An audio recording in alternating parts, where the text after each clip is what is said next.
We conduct the candidacy to the senior one in the west, each to advance by 3 regular steps. His feet forming a square, his body erect, facing east.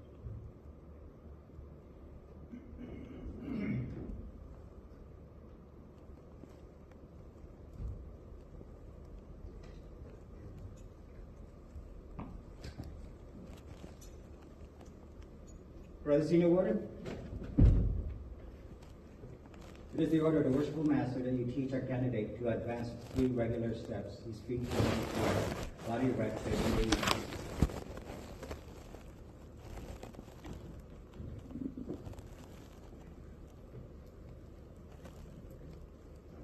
Advance has entered the prentice mason. Give the true guard and sign of that degree. Advance as fellow craft mason. Give the true guard and sign of that degree. Advance with your left foot, bringing the heel of the right to the heel of your left.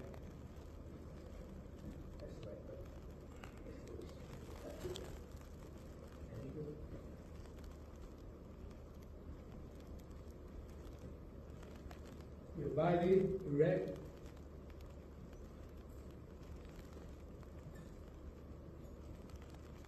Worshipful Master, the candidate is in order.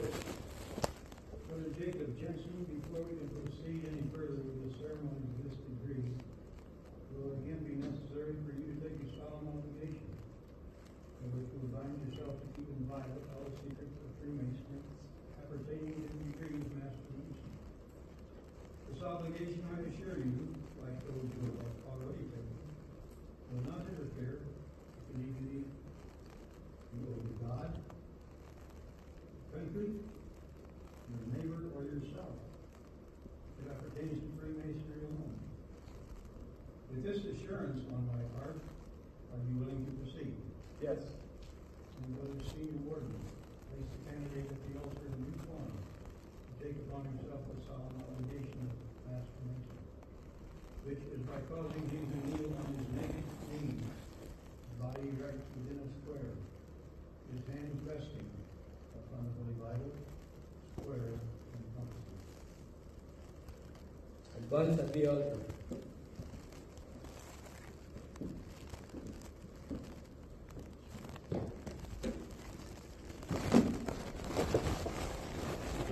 Kneel on your naked knees.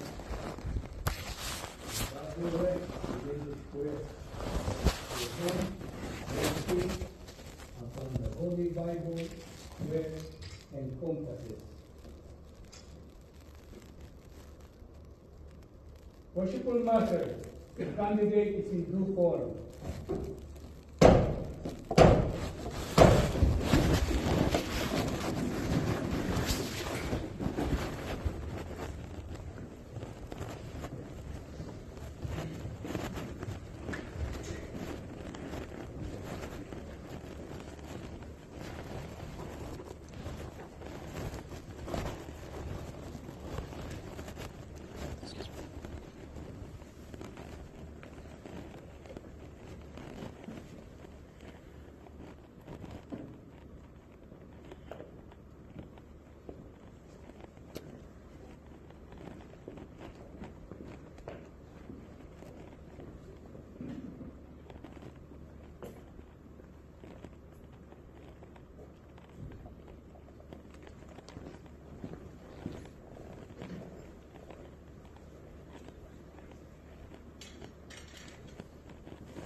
You will say aye, announce your name in full, and in an audible tone of voice, repeat after me.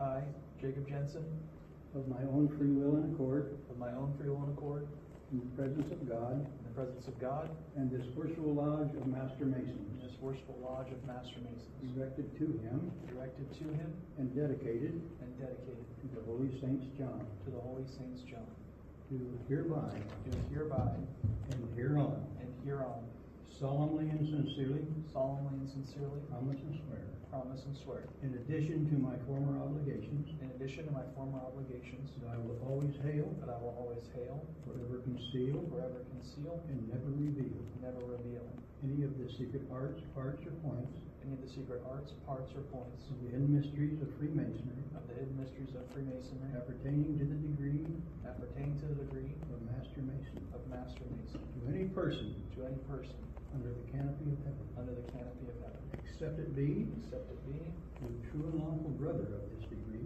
to a true and lawful brother of this degree, or within the body or within the body of a just of a just and legally constituted lodge and legally constituted lodge of Master Mason, of Master Masons, and neither unto him nor them, and neither unto him nor them, till after strict trial, until after strict trial, to examination, to examination, or lawful information, or lawful information, I shall have found him or them I shall have found him or them to be as justly entitled to the same to be as justly entitled to the same as I am myself. as I am myself. I furthermore promise and swear Furthermore, I promise and swear that I will answer all due signs that I will answer all due signs given me by by the hands of a brother the hands of a brother of this degree, of this degree, and will obey all summons sent me and will obey all summons sent me from within the body from within the body of a just of a just and legally constituted lodge and legally constituted lodge of Master Mason, of Master Masons, if within if within the length of my cable toe. the length of my cable toe. Furthermore, Furthermore, that I will aid and assist that I will aid and assist all distressed, all distressed, worthy brother Master Masons, worthy brother Master their Masons, widows and orphans, their widows and orphans, whithersoever dispersed around the globe, whithersoever dispersed around the globe, so far as I can do so, so far as I can do so, without serious injury without serious injury to myself or family. to myself or family. Furthermore, Furthermore, that I will keep the secrets that I will keep the secrets of a brother Master Mason of a brother Master Mason as my own, as my own, when given to me when given to me, in charge as such, in charge as such, murder and treason accepted. murder and treason accepted. Furthermore, Furthermore, stand to, I will stand to abide by and abide by all the laws, rules, and regulations all the laws, rules, and regulations appertaining to the degree appertaining to the degree of Master Mason, of Master Mason and to the lodge and to the lodge of which of which I may be a member, I may be a member, and will maintain and support and will maintain and support the Constitution and edicts the Constitution and edicts of the Grand Lodge, of the Grand Lodge, under which the same may be holden may be holden together with together with the general regulations the general regulations of Freemasonry. of Freemasonry. Furthermore, Furthermore, that I will not be present at that I will not be present at or assist in or assist in the making the making of a woman a Mason, of a woman a Mason, a young man in his nonage, a young man in his non-age, an old man in his dotage, an old man in his dotage, atheist, an atheist, a madman, a madman, or a fool, or a fool, I knowing them to be such. I knowing them to be such. Furthermore, Furthermore, that I will not have Masonic communication that I will not have Masonic communication with an unlawfully made Mason, with an unlawfully made Mason, or a lawfully made Mason, or a lawfully made Mason, who is suspended or expelled, who is suspended or expelled, I knowing him to be such. I knowing him to be such. Furthermore, Furthermore, that I will not cheat, wrong, or defraud that I will not cheat, wrong, or defraud a lodge of Master Masons, a lodge of Master Masons, or a brother of this degree, or a brother of this degree, out of the value of anything, out of the value of anything, knowingly and intentionally. knowingly and intentionally, Nor will I injure a brother nor will I injure a brother in his person or good name, in his person or good name, but will give him due and timely notice but will give him due and timely good notice of approaching danger, of approaching danger, so far as the same so far as the same may come to my knowledge. may come to my knowledge. Furthermore, Furthermore, that I will not violate the chastity that I will not violate the chastity of a brother Master Mason's wife, of a brother Master Mason's wife, daughter, sister, sister, mother, or widow, mother, or widow, or suffer the same or suffer the same to be done by another, to be done by another, if within my power if it within my power to prevent. to prevent.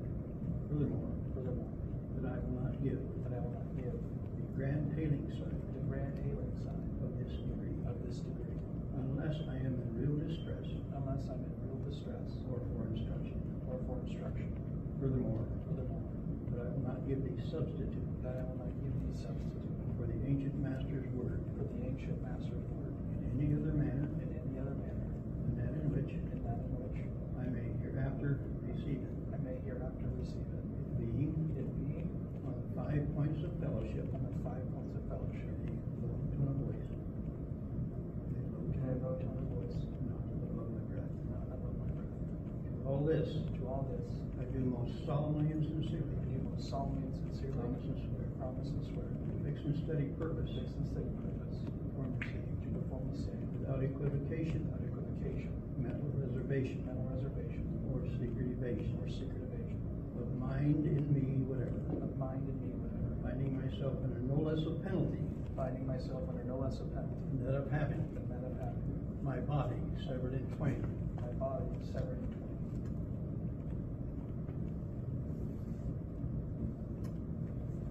my bowels taken thence My bowels taken thence and burned to ashes, and burned to ashes, and the ashes cast and the ashes cast to the 4 winds of heaven, to the 4 winds of heaven, that no more remembrance that no more remembrance may be had of me may be had among men and masons forever. among men and masons forever. God, So help me God, and keep me steadfast to keep me steadfast in the due observance of this, in the due observance of this, my solemn obligation my solemn obligation as master mason. as a master mason. Now, at your hand, on your head, in token of your sincerity, kiss the Holy Bible on which you've been obligated.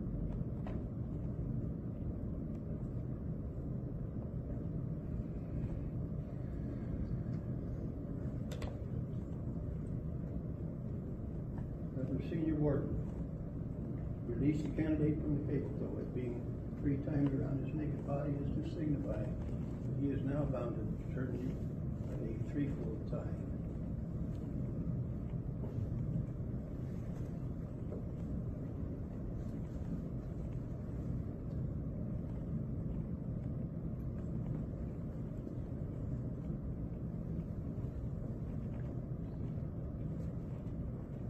Being in a condition of darkness. Senior Warden, assist me in bringing the candidate from darkness to see the light by which Master Masons work. First objects presented to your view are being brought from darkness are the 3 great lights of Freemasonry, as before, with the circles. You now observe both points of the compasses, elevated above the square, which is to teach you that you are now about to receive all the light which can be conferred upon you in a lodge of Master Masons. And that you're not to lose sight of this valuable instrument, by which we are taught to circumscribe our desires, keep our passions within due bounds toward all mankind, particularly our brethren in Freemasonry.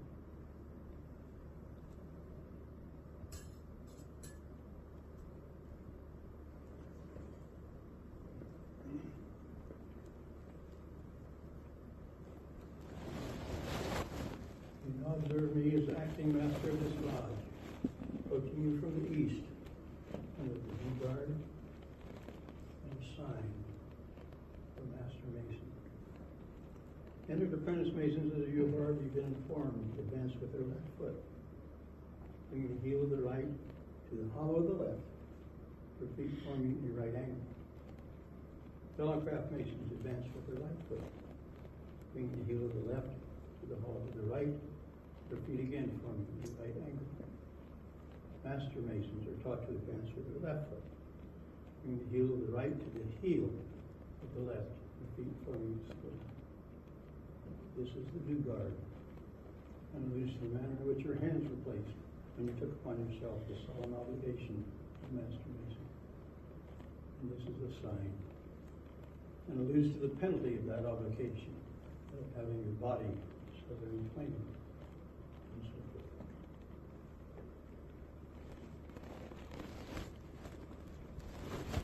I again take pleasure in extending you my right hand in token of the continuance of the friendship and brotherly love of this lodge, and will invest you with the past quickly word of this degree. This I will do by aid of the Senior Warden for your benefit. Brother Senior, attend.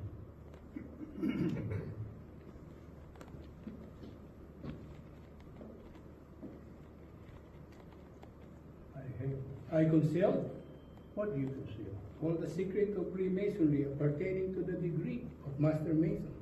What is this? A grade, Grip of what? a past grade of a Master Mason. Has it a name? It has. Give it me. I did not receive it, neither I was so inquired. I believe it. I will sell those with you. Again. Nay, begin you. Nay. Again. Bow, Two. cane, Okay. two ball cane. The word is right. I greet you, my brother. Tubal Cain was the eighth man from Adam, the first artificer in metals. Your brother of Jubal, the inventor of music, an account of both of whom you will find recorded in the 4th chapter of the book of Genesis. Arise. Go and salute the junior and senior warriors. This is Master Mason.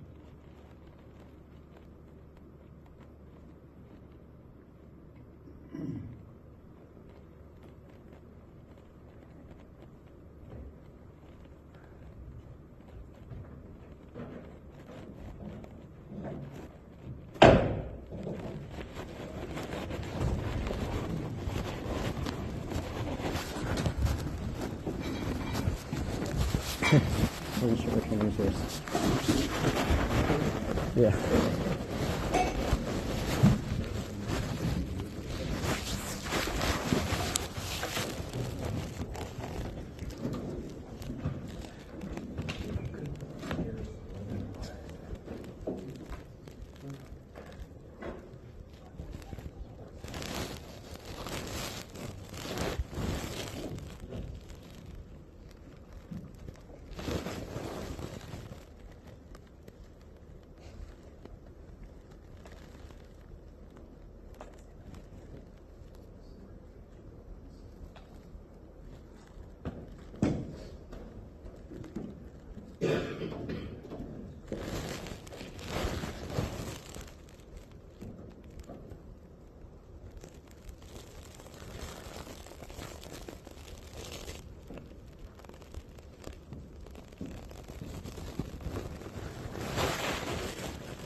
Junior warden. Word's right in the south. Right in the south, Worshipful. Where's the senior warden? Right in the words, worshipful. Senior deacon, you conduct the candidate for the senior warden in the West, will teach him to work keeper as a Master Mason.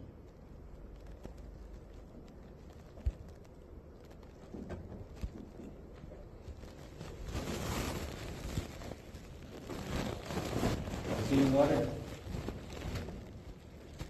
It is the order of the Worshipful Master to teach a candidate to wear his apron as a Master Mason.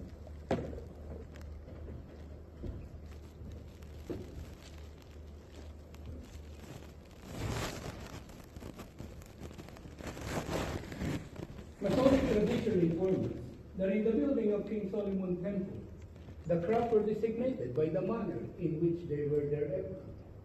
And the apprentice, as you already been informed, were there with the top turned up.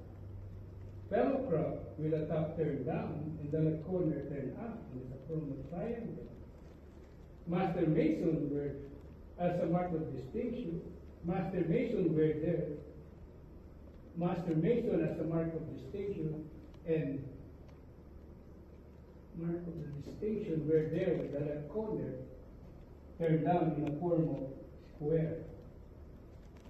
You are now clothed as a Master Mason.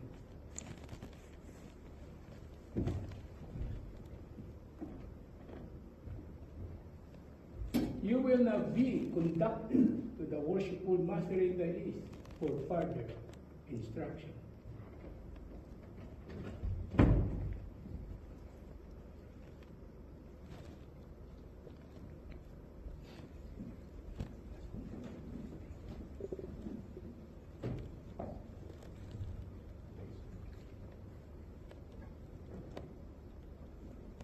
pleasure of seeing you plan as master mason. I will now present you with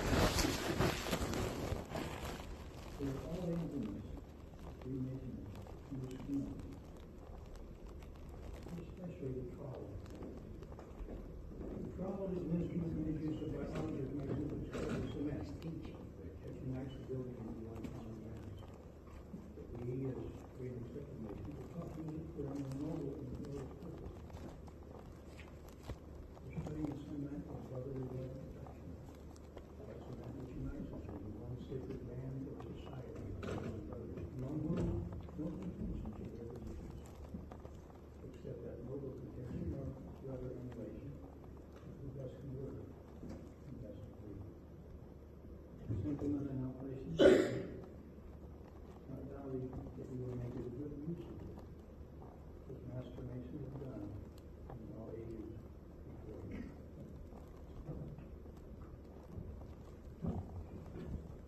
It will be conducted in place which you came, invested with that of which you were divested, and in time return to the Lord.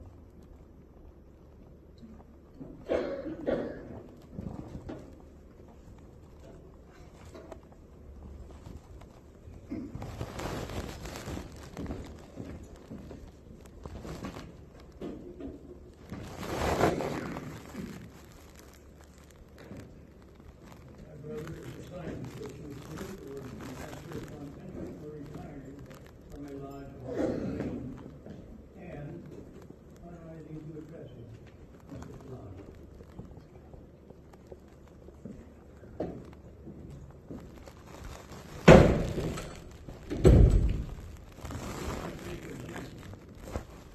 I presume you now consider yourself to be a master mason to begin up.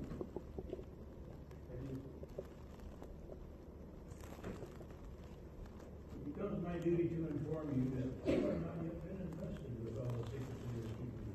Before you can be, it will be necessary for you to travel. To convince the brothers of the fidelity, and keeping inviolate that which has already been entrusted to your care. Brother Senior Deacon, bring the candidate before your meeting.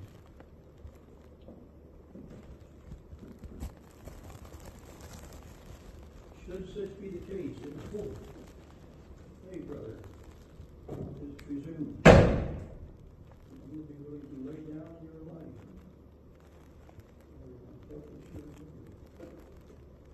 For upon this alone, my brother, depends your preaching the Son of Christ.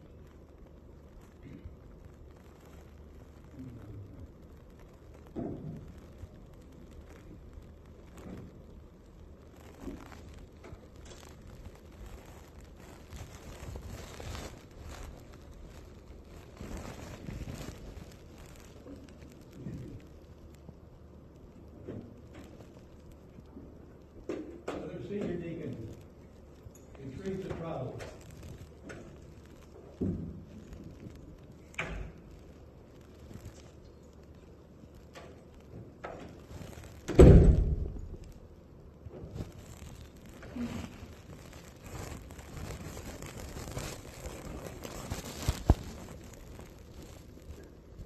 And Junior Warden, Brother Diallo. I call Worship. Act 12, it is my will and pleasure that the Lodge of Master Mason be called for their impression, for the purpose of refreshment and to confer the second section of this degree. And called on again at the sound of the gavel knees.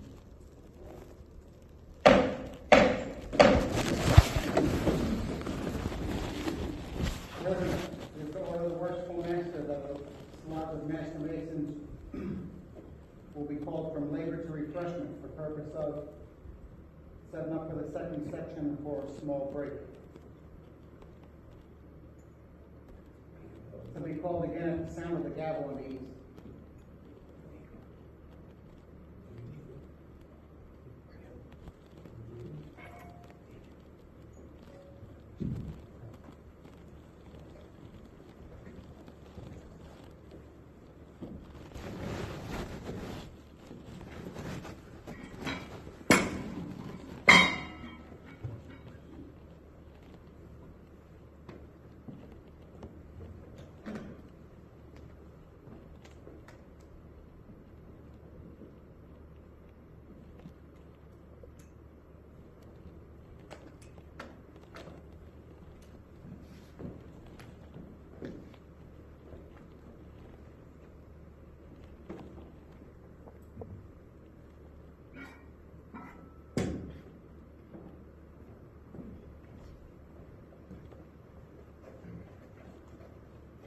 Yeah, who did it?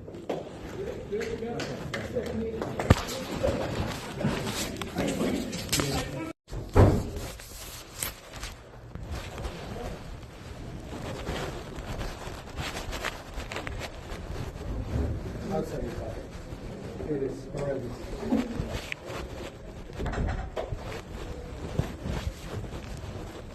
What's your name? Steven, Steven, my name is Diego. it's nice to meet you. Said you were part of Peoria. Florida. This is my first day back in probably 6 years. Really? Yeah. You've been chilling, huh? Yeah, my work schedule didn't really permit, and now I finally got a promotion, so I'm working a different schedule. And then my buddy wanted to come and meet everyone and get into it. So, yeah. Thank you. Just got raised not too long ago here in Florida. Oh, really? Nice. Congratulations. I'll see you in there.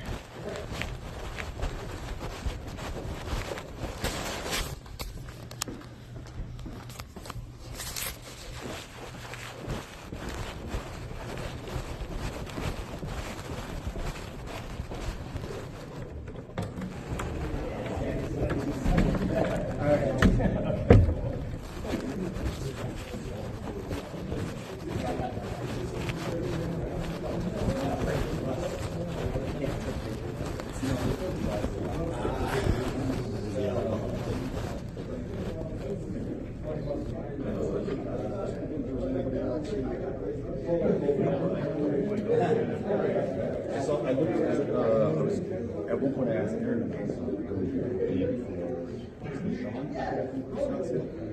or he took that rule. So then we just to see if they were right in front of us. And then like, first of all, clean up the next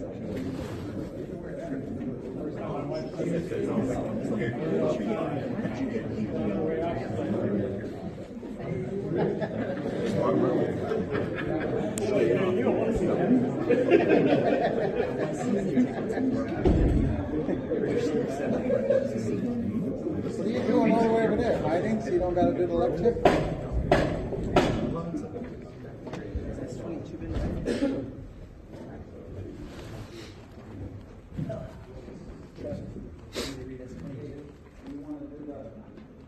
Yeah.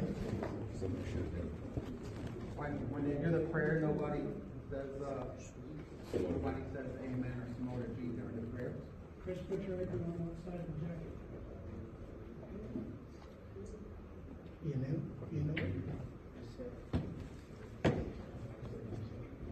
Whether you are not allowed to represent the Grand National Assembly, I will therefore address you with the rules such as was warned by that illustrious music. Masonic tradition informs us that at the building of King Solomon's Temple, it was a daily custom. The Grand Master Hiram Wood at High 12 in the craft hall today to go into the temple and do works, to see if any improvement could be made, either for strength or ornament. After which, he entered into the Sanctum Sanctorum, or Holy of Holies, to offer up his devotion to the ever-living God, and pray for wisdom necessary to enable him to do designs on the chessboard whereby the craft might pursue their labors. And all of it being now before you. In humble imitation of that ancient custom, you will kneel for prayer.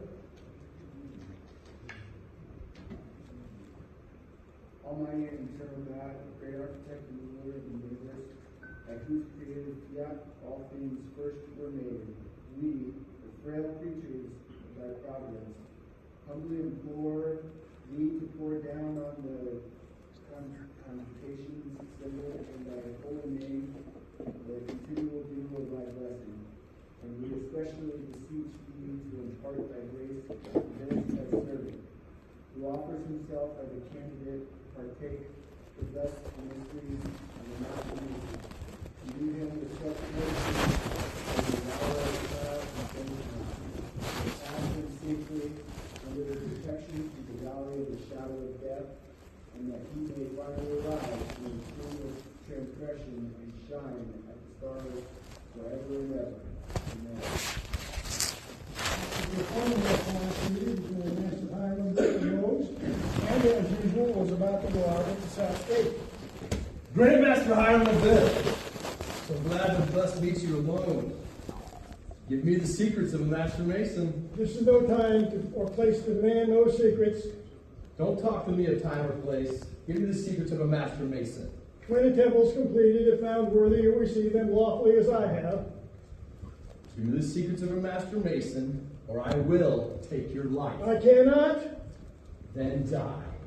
He then attempted to make his escape out at the east gate.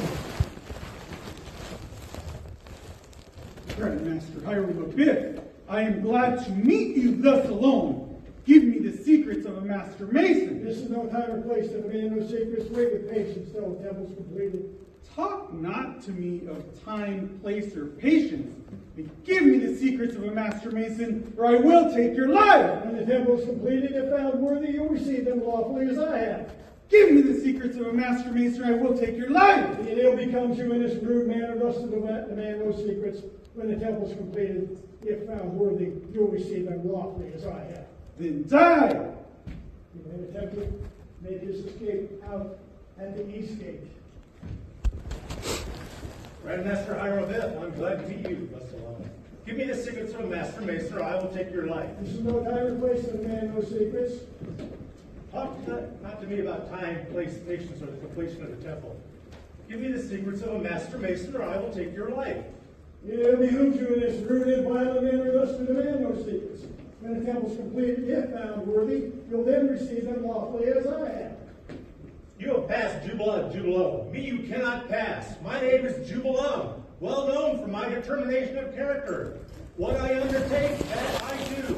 Give me the secrets of a Master Mason instantly, for I will take your life. I will not. What? Still persist? Then die.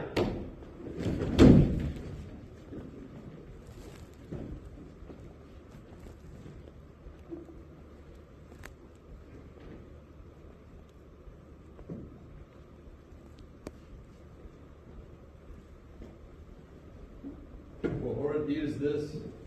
We have slain the Grandmaster Hiram of Biff. Without we have searched. This is no time for reflection. What shall we do with the body? We will bury the brothers in the temple in the low cell briefly again and discuss what to do with it. Agreed.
The horrid deed is done.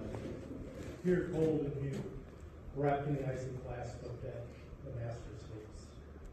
No more the pageantry and pomp of power. No more the crowds grasping and hurrying to do as the deed designs. No more the gorgeous temple rising proudly from the hills and beckoning the heavens to rest upon its heavenly columns. No more will these, his high designs, satisfy. O death untimely, yet O timely death, wrested from life while fresh, his honors clustered round about him. Before the fetid breath of calumny and marred the splendor of his name, or slander smirched the glory of his achievements, he has fallen, yielding up his life Now the breaker's vow, surrendering all that the world holds dear, life, power, riches, everything, yet holding fast this Masonic secret. O rare integrity, O fortitude most grand, to heed in future ages will countless thousands raise their songs of praise and laud his name, who just and faith and true, and trust and prayer. Though well kept, his secret stands revealed. I read it thus. The Masonic secret is in these 3 words contained: truth, honor, fortitude.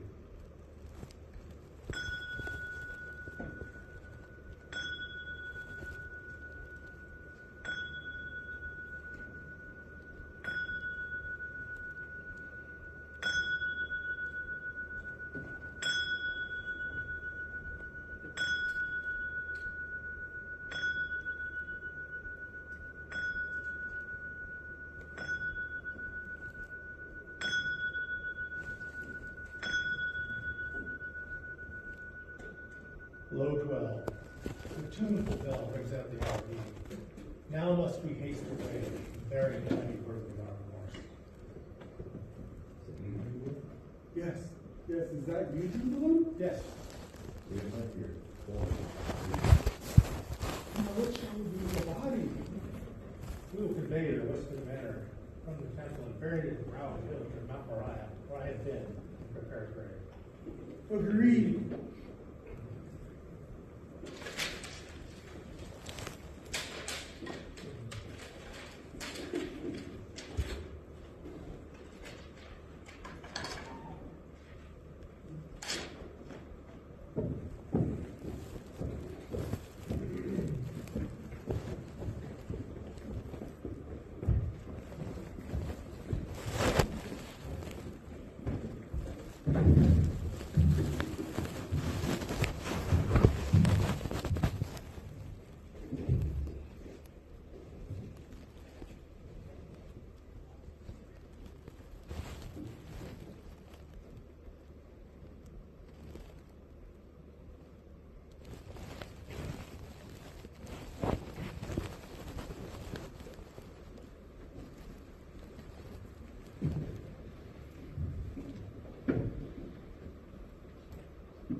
Now what shall we do?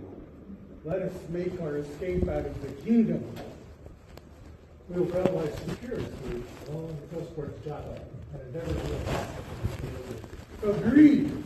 But before we go, we will plant this sprig of acacia at every grave, that should future occasion require, we ourselves may not spot. Agreed.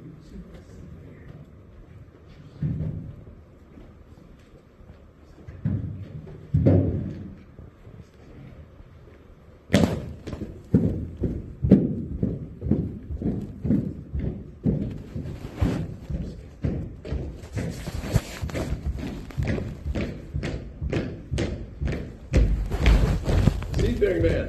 Let us hail him. Hail, Captain, hail. Hello. Is that your ship yonder? It is. Whither are you bound? To Ethiopia. Do you take passengers? I do. Will you take us? I will, if you have King Solomon's pass. We have no pass, but we have money, and we will pay you your demands. Then you cannot go, for I have strict orders not to take workmen from the temple out of the country unless express permission from King Solomon. What shall we do? Let us turn back into the country. Agreed.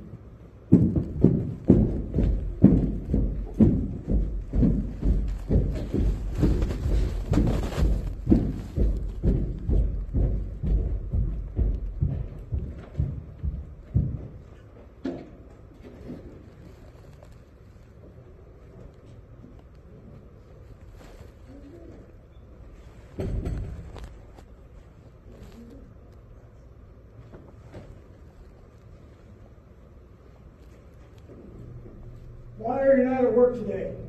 There are no designs upon the chessboard whereby we may pursue our labors. This is strange. Here, the Grand Master of Hiram Abiff may be missing. Hey!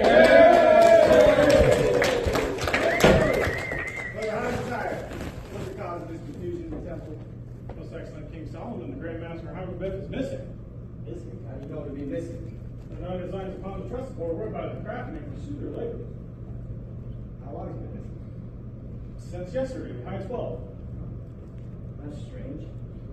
Here's some accident might have befallen the Grand Master Hiram Abiff. But it might be seriously indisposed. You will order a diligent search made within several apartments of the temple to see if he can be found. Also, how to roll the workman.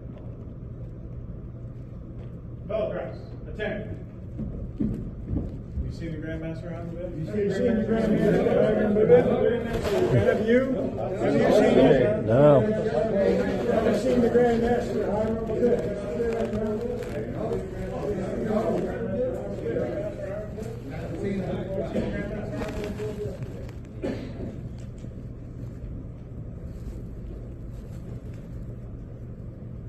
For the Grand Secretary, you'll have a roll of the workman call. Ascertain if any are missing. If so, then an embargo will be placed on all shipping, so that no one may leave the realm without a royal passport. Daniel. Here. Malachi. Ready? Jacob. Yeah. Jubala. Go. Jubala. Jubala. Reuben. Here. Judah. Present. Levi. Jubalo. Jubalo. Jubalo. Micah. Here. Ephraim. Yes, sir. Ezra. Jubilam. Jubilam. Jubilam. Joseph. Yeah. Ishmael. Here. Isaiah.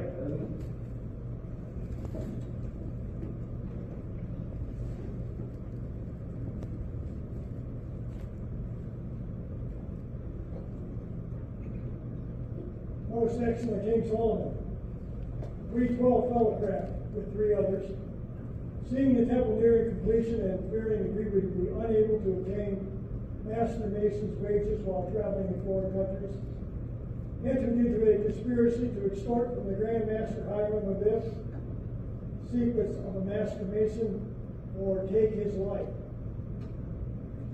We 12, reflecting with horror on the atrocity of the intended crime, and dreading its evil consequences, have recanted, feared that the other 3 have persisted in putting the murderous design into execution.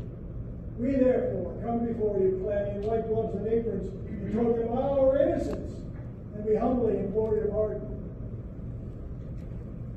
Fellow crafts, stand aside. Brother Hiram of Tyre, the roll of the workmen have been called, and the 3 appear to be fellow craft missing. Jubala, Jubalo, and Jubalo, who from the similarity of their names are supposed to be brothers and men of Tyre. Most Excellent King Solomon, the orders have been duly obeyed. Diligent search was made without effect, but upon calling the roll, there appear to be 3 fellow crafts missing, named with Jubala, Jubalo, and Jubalam. From the similarities of name, supposed to be brothers.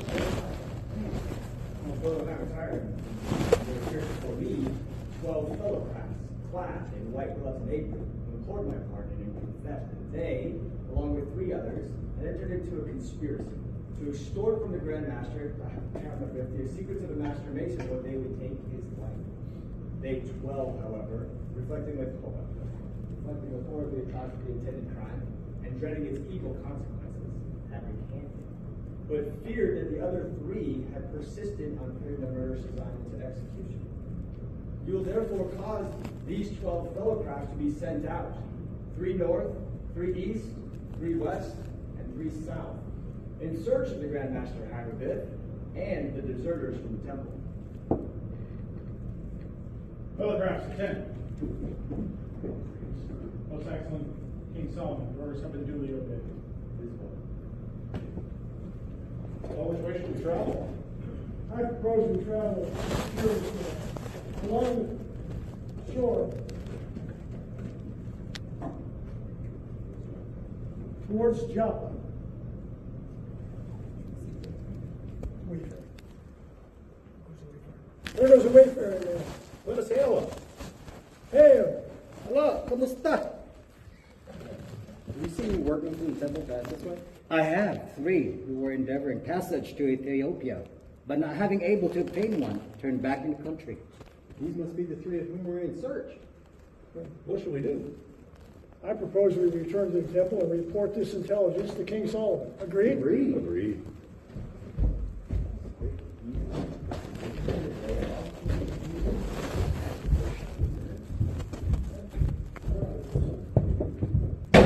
Brother Hyman's what is the cause of this confusion? Most excellent King Solomon, fellow press in return. Fellow press, I do report. Most excellent King Solomon, we 12 travel this circuitous route along the coast of our job. I occasionally meet a wayfaring man of whom we inquired if he'd seen any of the workmen pass that way, and he informed us he had. 3 who were endeavoring to gain passage into Ethiopia, but unable to obtain one, they turned back into the country. Brother Hyman's you will cause these fellow press to be again sent out in the same direction as before. But the positive injunction that if they do not find either the Grand Master Hammerbiff or the deserters from the temple, they themselves will be deemed the murderers and suffer accordingly. For it may be that not only did they take the life of the Grand Master Hammerbiff, but also the life of the supposed deserters, the better to conceal their own guilt. Fellow press, attend. Most excellent King Solomon, fellow press have again been sent out in accordance with your direction. It is what? Where should we travel now? I propose we travel on the western coast of the temple. Agreed? Agreed.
Several days, and our supplies are nearly exhausted.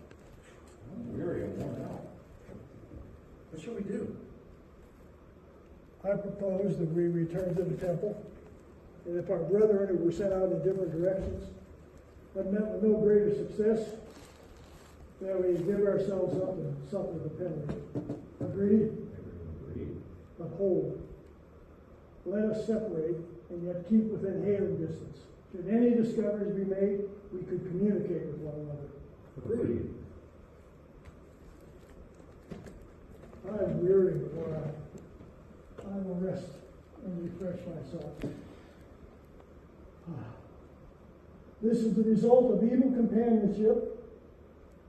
Had I remembered the lessons taught me in my youth, I'd now be among the workmen in the temple, honored and respected.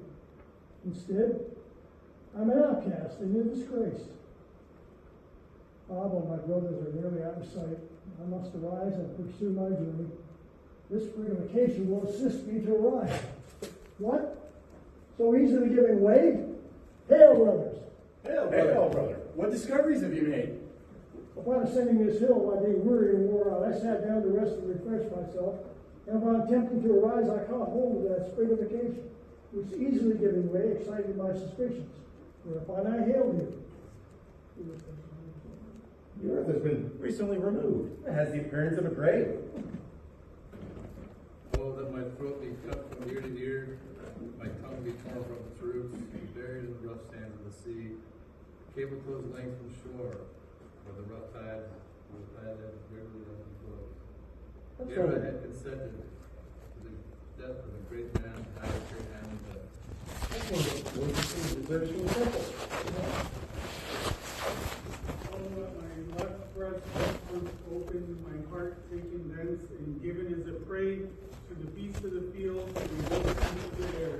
For I have consented in death of such great a man as the Grand Master Hiram Abib.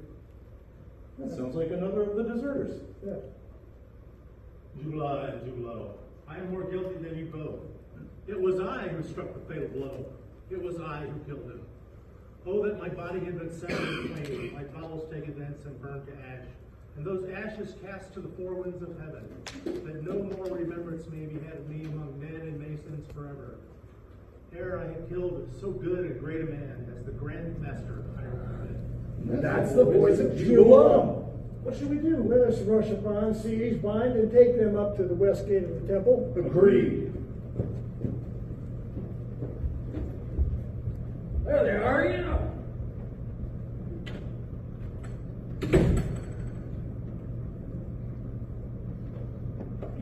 All right, get in here. Bring them along. Bring them along. Brother Hiram tired. Those who cause this confusion among the crowd. Most excellent King Solomon, the fall Christ have returned. Brother Cross, have you reports?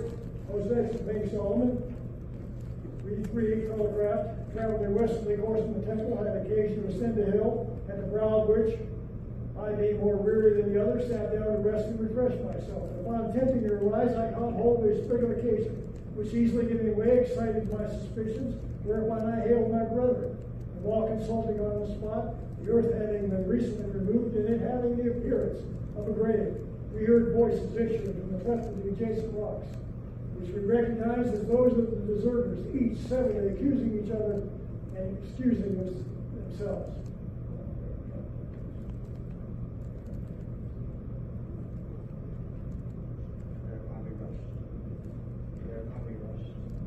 Whereupon we rushed upon, seized bound, and brought them up to the west gate of the temple. Brother Hiram tired. Have them brought before me in the east. Brother Grand Marshal, attend.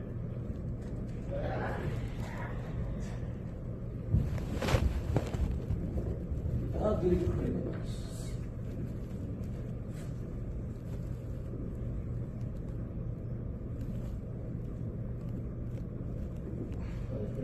King Solomon. Follow me. Forward, march.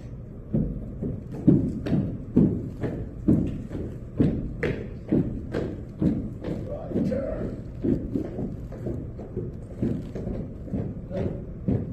That way.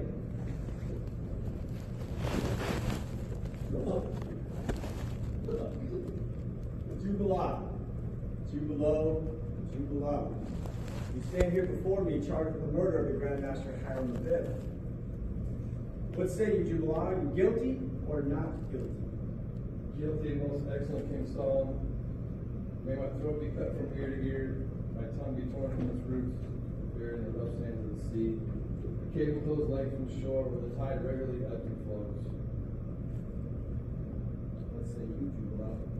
Guilty or not guilty? Guilty, more guilty, most excellent King Solomon. Till that my left breast was torn open, my heart taken thence, and given as a prey to the beasts of the field and vultures of the air. Jubala, what say you? Guilty or not guilty? Guilty. More guilty. Most guilty. Most excellent King Solomon. I am more guilty than they both. It was I who did it. It was I. Oh, that my body had been severed in twain. My bowels taken thence and burned to ash.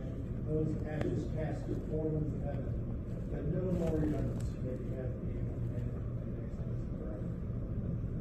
Vile and envious wretches, thus to have imbrued your hands in innocent blood. Lift up your heads and receive your sentence.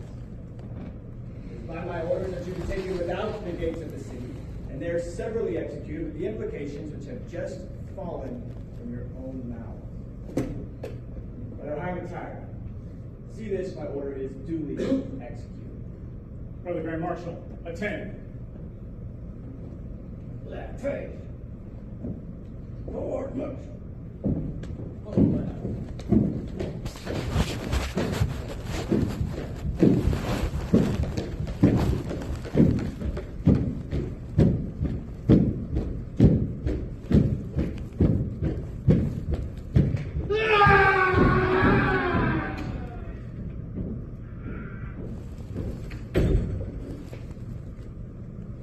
Excellent King Solomon, orders have been duly executed.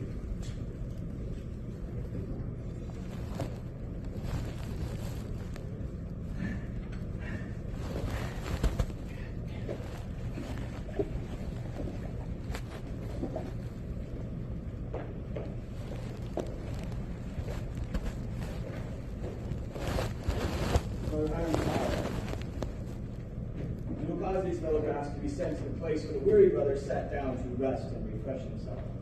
To seek for the body of the Grand Master Heimer Biff, and if found, to search diligently on and about it for the secrets of a Master Mason or a key thereto. Photographs, attend.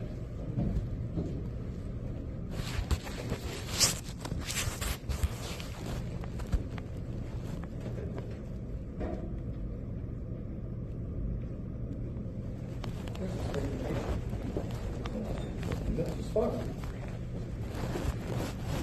Let us remove the earth.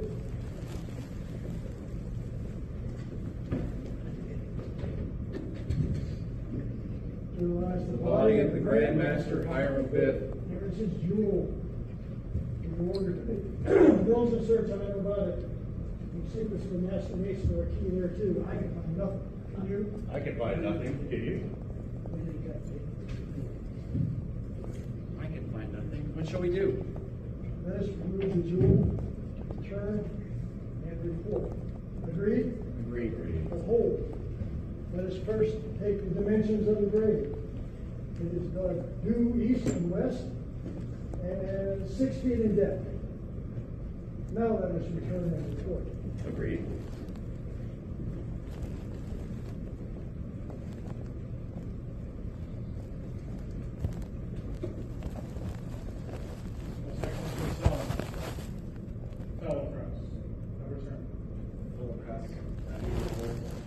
Most excellent King Solomon, we repaired to the spot where I sat down to rest and refresh myself.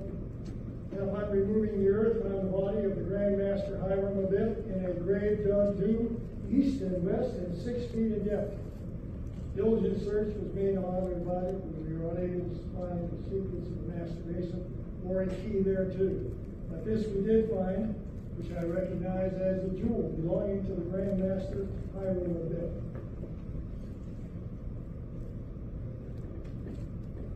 Well, then, the Master's word is lost.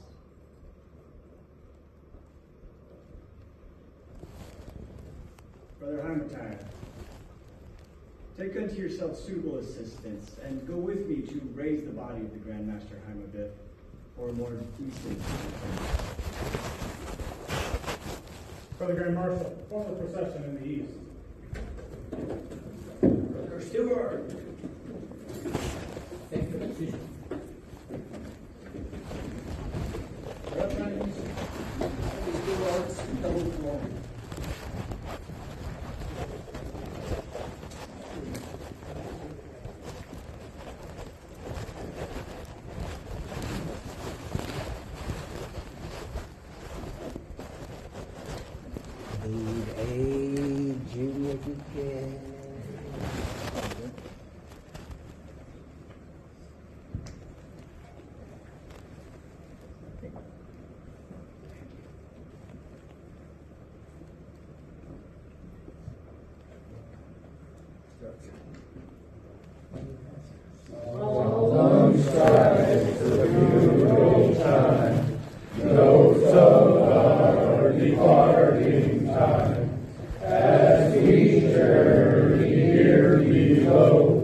Trophies wait for the song.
O Lord my God, O Lord my God, O Lord my God, is there no help for the widow's son?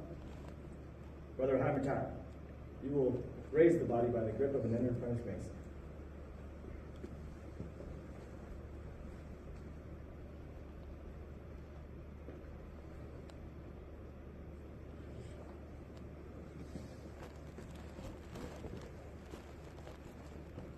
Most excellent King Solomon, the body cannot be so raised, owing to its advanced state of decomposition. It having been dead 15 days, skin slips from the flesh. Then you will endeavor to raise the body by the true grip of a fellow craft.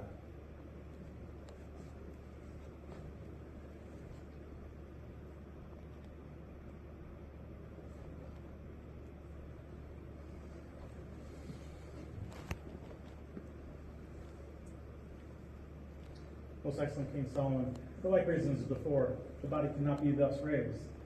The flesh cleaves from the bone. Brother Havertire, what shall we do? Let us pray. Brethren, let us pray. O God, knowest our down sittings and our uprisings, and understandest our thoughts afar off. Shield and defend us from the evil intentions of our enemies, and support us under the trials and afflictions which we are destined to endure while traveling through this vale of tears. Man that is born of woman is of few days and full of trouble. He cometh forth as a flower and is cut down. He fleeth as well as a shadow and continued not. Seeing that his days are determined, the number of his months is with thee. Thou hast appointed his bounds that he cannot pass.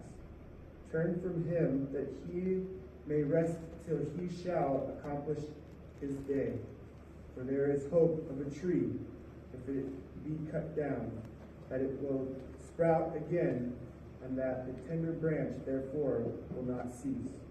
But man dieth and wasteth away, yea, man giveth up the ghost, and where is he?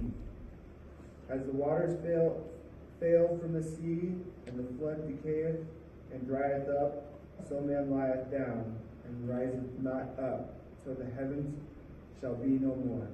Yet, O Lord, have compassion on the children of thy creation, and minister them comfort in the time of trouble, and save them with everlasting salvation. Amen. Brother Havertire, your counsel is good and timely. Nations should ever remember that when human strength and wisdom fail, we are to find assistance through the medium of prayer. My mind is now clear. And although the skin slips from the flesh and the flesh clings from the bone, there is yet still strength in the lion of the tribe of Judah.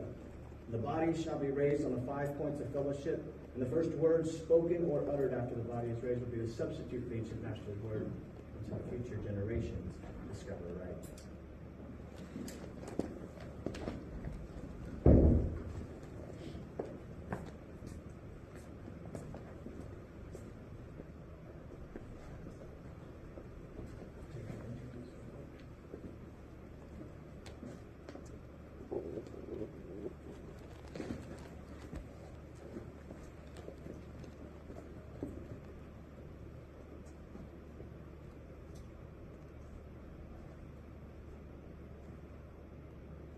My brothers, the word, which in your obligation you shall have sworn not to give in any other manner than that you might thereafter receive it, and being on the 5 points of fellowship, and those otherwise above it. The 5 points of fellowship are foot to foot, knee to knee, breast to breast, hand to back, and mouth to ear. They're thus explained. Foot to foot, he knows that you will not hesitate to go in foot and out of your way to serve your holy brother and master Mason. Knee to knee, bring your devotion to the living God. And remember the welfare of the brother and master Mason. Breast to breast, that you will keep the secrets of the brother and master Mason as your own. and given to you in charge as such, whether the truth be accepted. And the back that you'll ever be ready to stretch forth a helping hand, raise a fallen brother. And not to ear that you will whisper the counsel of his ear, gently admonish him of his error, and in his friendly manner, never bring about reformation. You will get him going 5 points of fellowship. You benefit. Good. Be to me, rest the rest. Not the ear.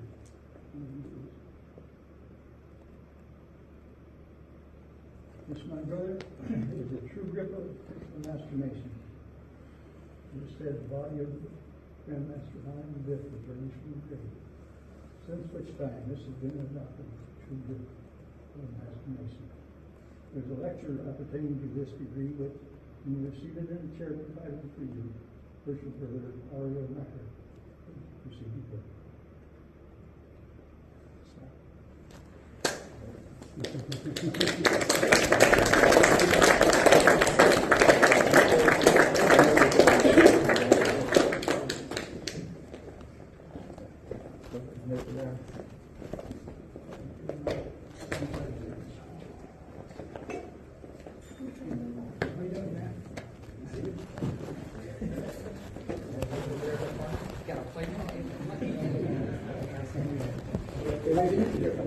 That's right. That's right, too.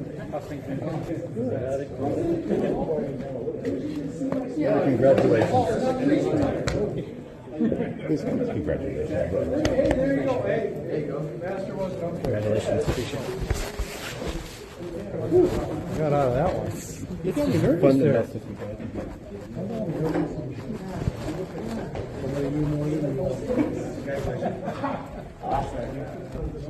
See you next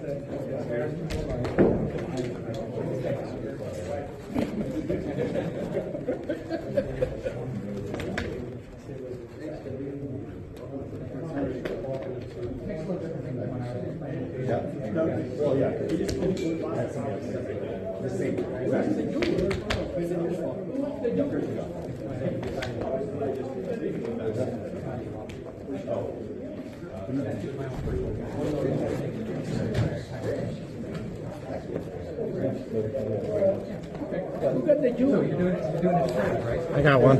No, the jewel. Good. Oh. Live. Who got the jewel?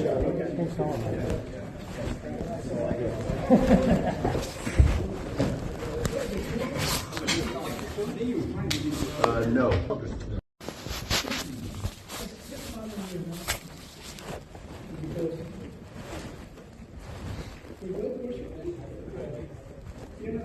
Congratulations for being a degree of transformation. What you went through when you were in London, is the lecture is all about. But this time you can see what transpired on your journey to be a master mason. And by now hopefully, you will appreciate. You went through first, second, and third degree for the brethren of respect to you. As you can see, there's no book. They're already reaching what they did. And you will hear a lot of, on my lecture, you will hear a lot of King Solomon, Aramotai, and Aramohet. Those are representing the worshiping master, senior warden, and the junior warden for your benefit. Okay? We read in the Holy Writings that was decreed in the Wisdom Council of DP, aforetime that a house should be built, erected to God, and dedicated to His holy name.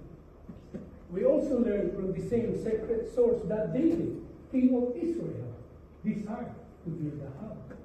But that consequent of his reign, having been of many wars and much bloodshed, that distinguished privilege was denied him. He was not, however, left without hope, for God promised him that out of his loins there should be a man who will be adequate to the performance of sovereign and glorious undertaking. That promise was verified in the person and character of Solomon, his son, who ascended the throne. And after David was gathered to his father, ruled over Israel, at that time when the great Jewish historian into life. Peace and tranquility pervaded the world, and all eyes seemed to be directed towards Jerusalem, at least to witness the splendid display of the wisdom of Solomon. About this time, King Solomon received a congratulatory letter from Hiram, king of Tyre, desired him to participate in the small degree, at least in the rich honor revealed him to be clustering around his throne. And his reciprocation with the Hiram of Tyre, King Solomon desired him to participate, well skilled in the art and science. And his attention was directed to Hiram, the widow from the tribe of Naphtali. And King Solomon sent Haramabeth brought out of Tyre. When the preliminary arrangement for the erection of the temple was completed, it was commenced in the 4th year of the reign of King Solomon, under the auspices of 3 grand masters: Solomon, king of Israel, Hiram, king of Tyre, and Haramabeth, the widow's son, but more immediate inspection of Haramabeth, who was the architect of the work. We have this evening, my brother, represented a tragedy with Masonic tradition in format. Actually took place when the temple was nearing its completion, and which resulted in the death of the Grand Master, Haramabeth.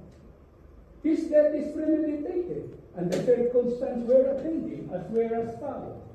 15 fellow crafts, seeing the temple was nearing its completion, fearing that they would not be able to obtain master mason wages while traveling in the foreign country, entered into conspiracy to extort from the Grand Master Haramabeth the secret of a master mason or take his life.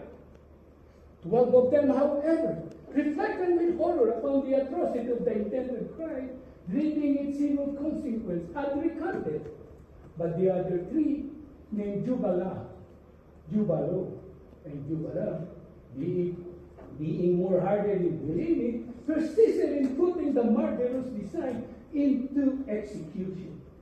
They accordingly stationed themselves at the south, west, and east gates of the temple at high wall, knowing it to be the daily custom of the Grand Master Haramabeth, when the crowd were called from labor to refreshment, to go into the temple to view the work, to see if any improvement could be made, either from strength or ornament. After which he entered the sanctuary or holy of holies to open up his devotion to the ever-living God and pray for wisdom necessary to enable him to draw design upon the chessboard. After performing the pious duty, the Grand Master Haramabeth, as usual, was to go up at the south gate, which he found closely guarded by Jubala, who tried to murder him, the secret of a master mason or his life. And upon the third refusal, he swore him across the throat with a painful in his gate. He then attempted to pass out at the west gate, which he found more closely guarded by Jubala, who also tried to murder him, the secret of a master mason, or he would take his life. And upon the third refusal, he smote him upon the left breast with an angle of his square. He then endeavored to make his escape out at the east gate, which he found more closely guarded by Jubala, who, seeing the ill success of his brother, determined that he would not pass him by without accomplishment with moral purpose. He therefore 3 several times demanded of him a secret of a master mason, or he would take his life.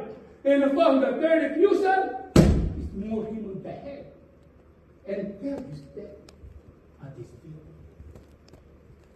They buried the body in the rapids of the temple, and agreed to meet again at 12, which is 12 at night or midnight, and consult what further to do with it. They made agreeable appointment, conveyed the body a westerly course from the temple, and buried at the brow of a hill in Numeroid, and under it, in place of a picture, at the head of the grave. That your purification required. They themselves might know this fact. They then travel a security route along the coast toward Java to endeavor to gain passage into Ethiopia, but not being able to obtain one, turn back into the country and secreted themselves in the cave near the place where they had buried the body. On the following day, King Solomon entered the temple and finding the crowd in the utmost confusion, demanded of Hiram the cause, who informed him that the Grand Master Hiram of Ed is missing. King Solomon inquired how he knew he was missing, and learned there's no new designer found the trusted board, whereby the crowd may pursue their labor. He then inquired how long he has been missing, and was informed since the day before at high blood. King Solomon remarks that this is strange, that if there's some accident had befallen the Grand Master Hiram of Ed, or at least he might be seriously indisposed, and ordered diligent search to be made in several apartments of the temple to see if he could be found, and also have the roll of the workmen called. His order was duly obeyed. Diligent search was made without effect, but upon following the road, they had appeared 3 fellow craft missing, namely Jubalo, and Jubalam. Being the similarity of their name, they're supposed to be brothers and men of Tyre. King Solomon then informed Hiram, king of Tyre, that in the meantime, they had appeared before him 12 fellow craft, clad with white gloves and apron, in token of their innocence, who informed his pardon and confessed that they with 3 others, fearing that they would not be able to obtain master mason wages while traveling in the foreign country, entered into conspiracy to extort from the Grand Master Hiram of Ed the secret of a master mason, or take his life. 12 of them, however, reflected with horror upon the atrocity of the indebted crime, pleading in civil consequence had recanted, but the other 3 persisted in putting the murderous pair into execution. King Solomon then ordered these 12 fellow craft to be sent out, 3 north, 3 west, 3 east, and 3 south, in search of the Grand Master Hiram of Ed and the deserter from the temple. The 3 who traveled along the coast toward Joppa met a wayfaring man of whom they inquired if they had seen any workmen from the temple pass this way. He informed them he has. 3 who were endeavoring to gain passage into Ethiopia, but not being able to obtain one, turned back to the country. The fellow craft returned to the temple and reported this intelligence to King Solomon, who thereupon ordered the fellow craft to be again sent out with the same direction as before, but with a positive injunction that if they did not find either the Grand Master Hiram of Ed or the deserter from the temple, they themselves would be deemed the murderer and suffer accordingly. For it may be, he added, that they have not only taken the life of the Grand Master Hiram of Ed, but also the life of the supposed deserter, the bearer to conceal their own guilt. The fellow craft were again sent out in accordance with his direction. The 3 who traveled a westerly course from the temple had occasion to assail of a hill of a brook, of which one of them, more weary than the other, sat down to rest and refresh himself.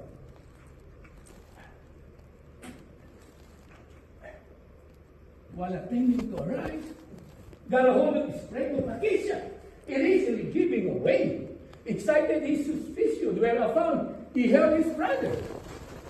Upon consulting the spot, the earth having been recently removed, and his appearance of the grave, they heard exclamation issuing from the tip of the adjacent rock, which they recognized as the voice of the deserter, severely accusing themselves and excusing each other. Whereas they rushed upon seas bound and took them out at the west gate of the temple and brought before King Solomon in the east, where they confessed thy guilt. And whereby his order, taken out without the city and severely executed in accordance with the imprecation which has just quoted from their own mouth. King Solomon then ordered the fellow crop where the weary brother sat down to rest and refresh himself, to seek for the body of the Grand Master Hiram of Heaven.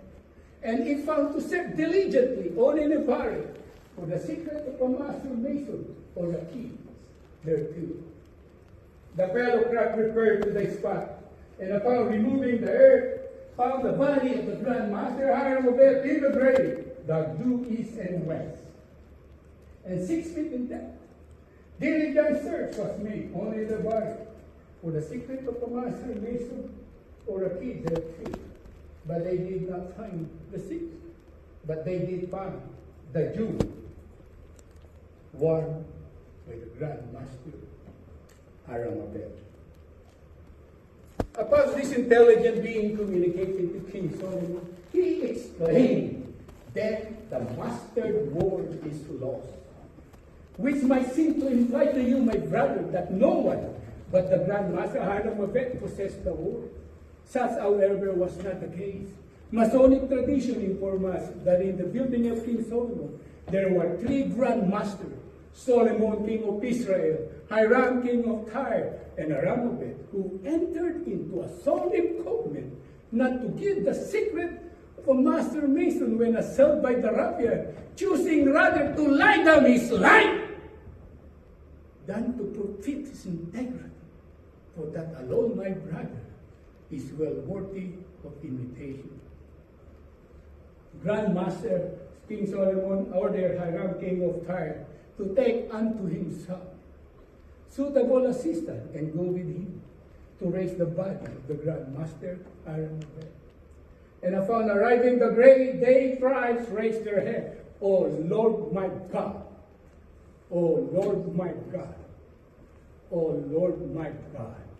Since, my brother, this has been adopted as a grand hailing sign of a master mason, which you are never to give, unless you are in real distress or for instruction. And when you see this sign is given, you are to regard the person giving it as a master mason in distress, and it will be your indispensable duty to relieve him, so far as you can do so, without serious injury to yourself or family. In addition to the word accompanying with the sign, this word may be used when you cannot. There's no help for a widow's son. There's no help for a widow's son, which is also a signal of distress to be given when the sign cannot be seen, and to which you are to pay like attention. King Solomon then ordered Hiram, king of Tyre, to raise the body by the grip of enter the apprentice mason. But it was important the body could not be thus raised, owing to its advanced state of decomposition. It had been dead for 15 days. The flesh lived from the bone. King Solomon then ordered Hiram, king of Tyre, to endeavor to raise the body by the true grip of fellowcraft. But for like reason as before, the body could not be thus raised. The flesh lived from the bone. And King Solomon exclaimed, "Then it should be raised by the strong grip of the lion's paw and on the 5 points of the fellowship." And the first word is spoken or uttered after the body is thus raised should be the substitute for the ancient mastered word until the future generation discovered the right. Thus, my brother, was the body of the Grand Master Hiram, raised from the grave, conveyed at the temple and buried, which made 3 times.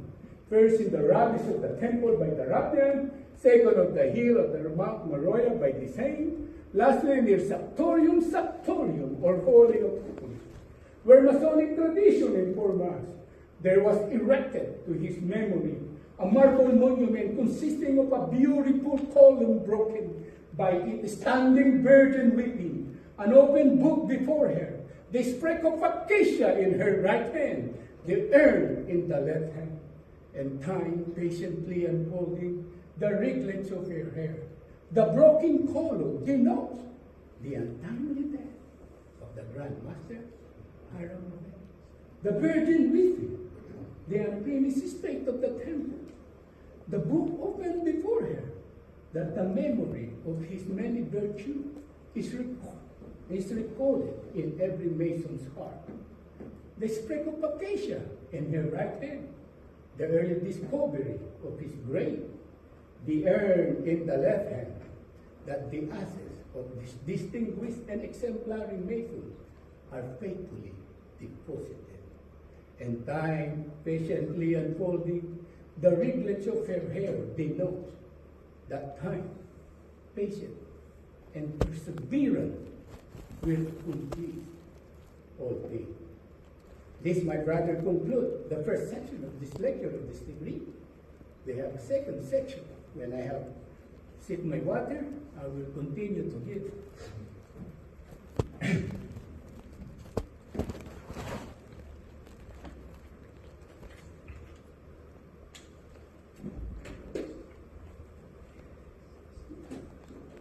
The third section illustrates certain hierarchical emblems, well calculated to increase talent and promote virtue.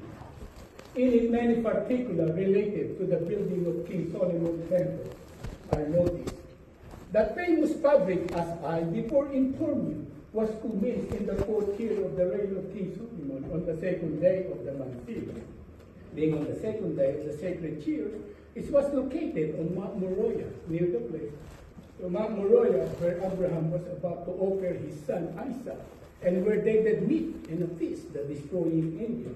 It was supported by 1,453 columns, 2,600 pilasters, all new from the finest period marble.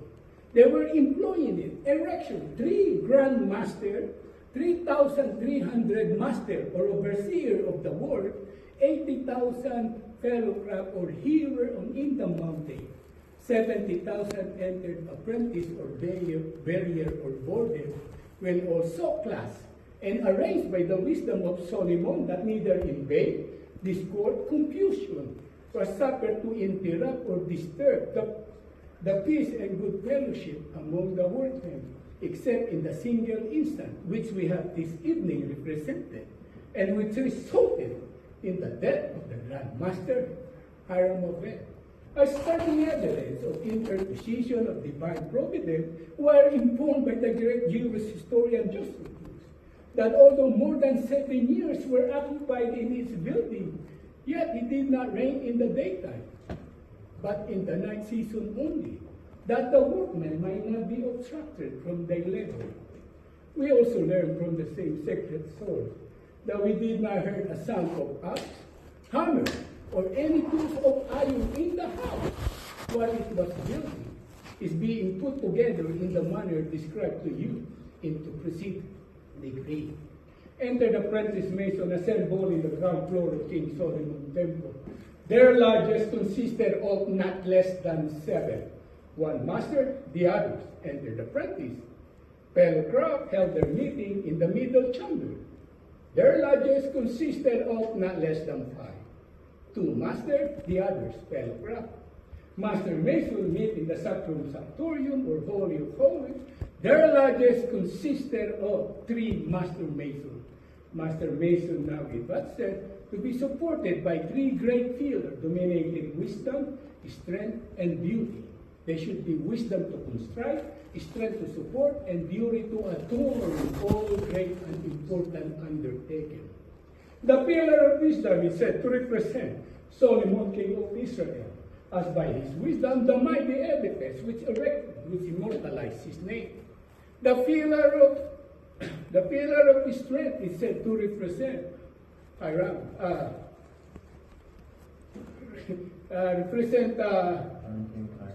King Hiram, king of Tyre, who made an engagement to King Solomon to pay the craft their wages if any be due, that none may go away dissatisfied. Harmony being the strength and support of all society, especially of ours. And the pillar of beauty is said to represent Aramoget, the widow's son. But his duty it was to call the crowd from labor to refreshment at high cloth, where is the beauty and glory of the day. The hierarchical emblem explained of this decree are the tea of set, the cup of incense, the beehive, and the book of Constitution guarded by the tailor swords.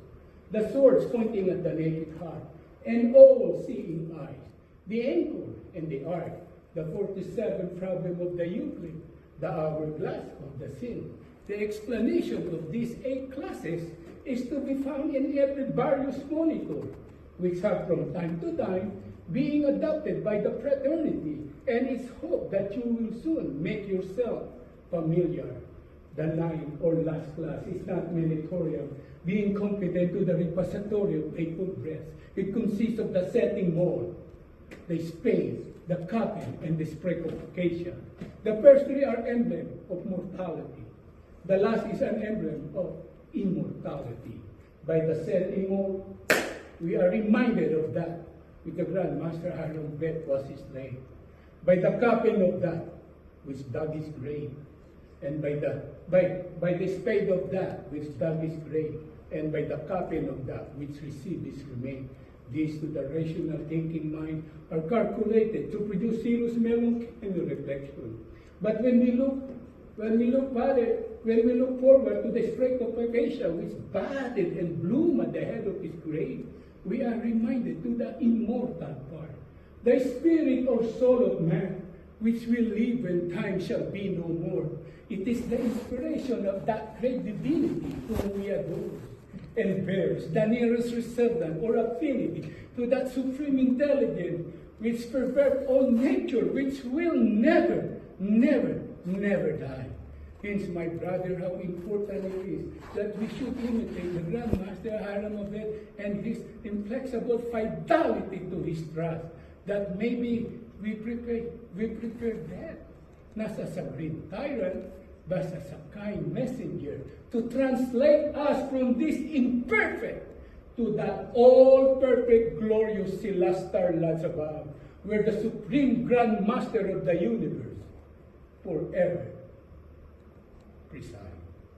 This, my brother, conclude the lecture for this degree. And worshipful Kerban will give you the charge.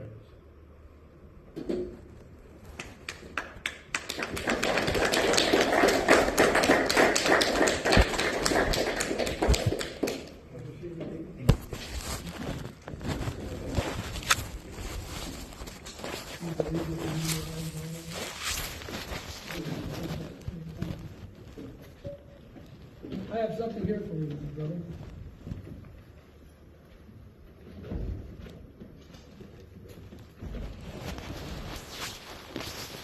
My brother, it is my pleasure to present to you your own volume of sacred, that great life and mission.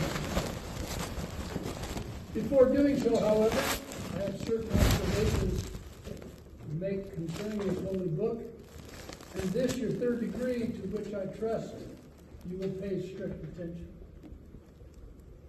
The Holy Bible is commonly thought of as one book because it has a front and a back cover.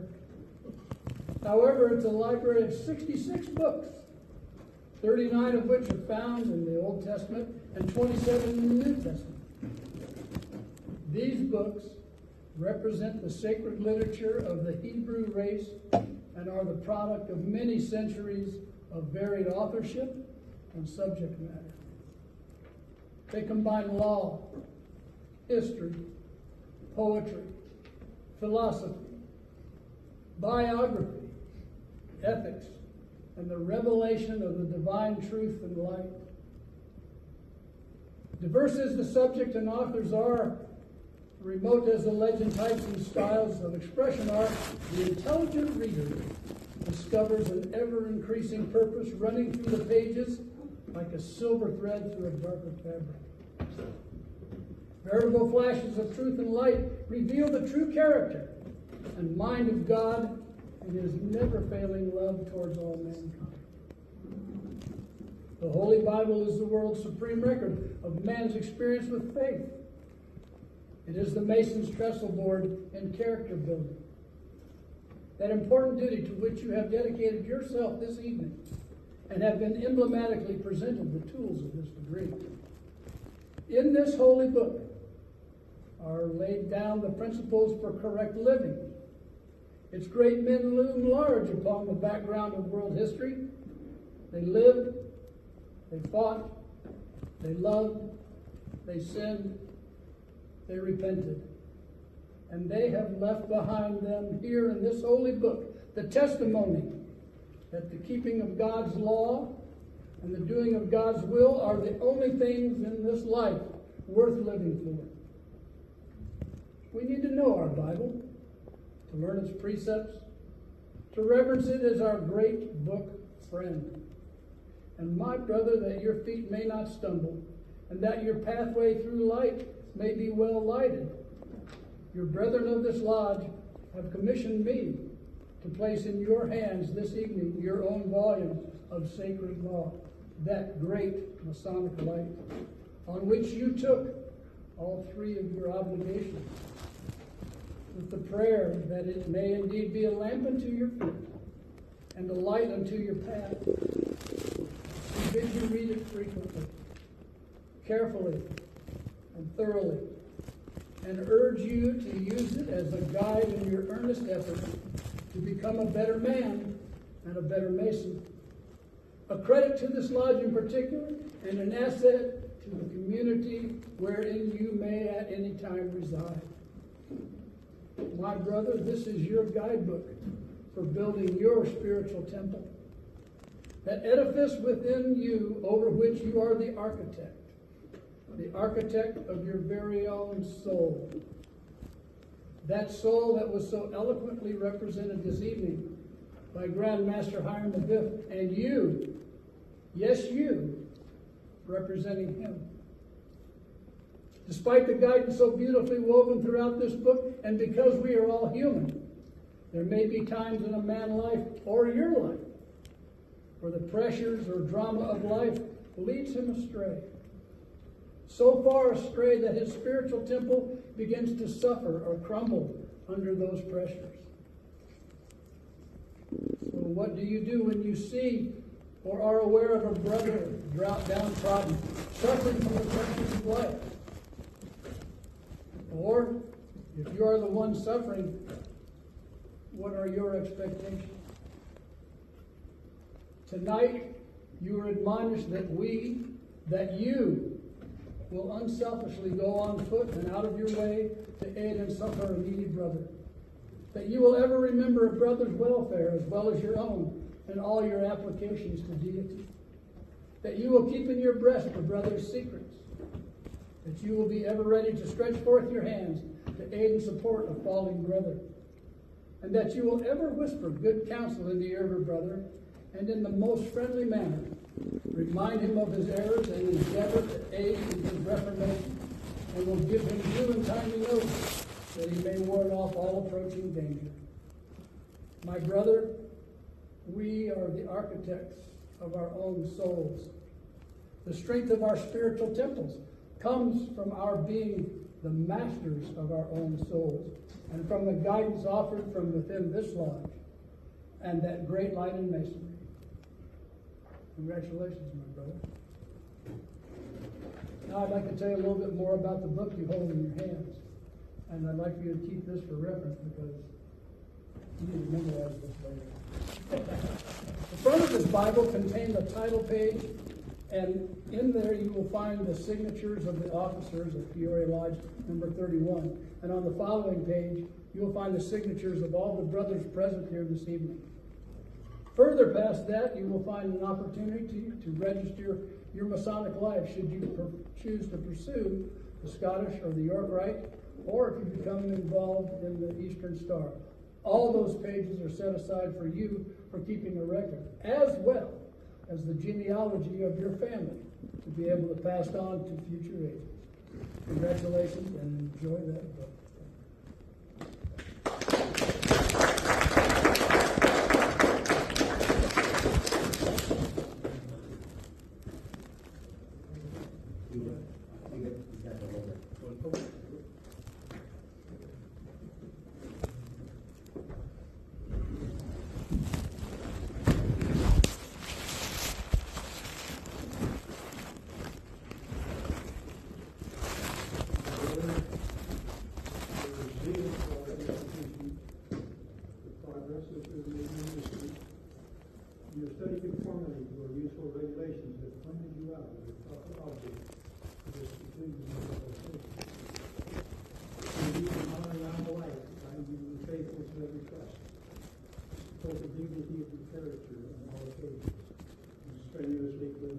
precept and example.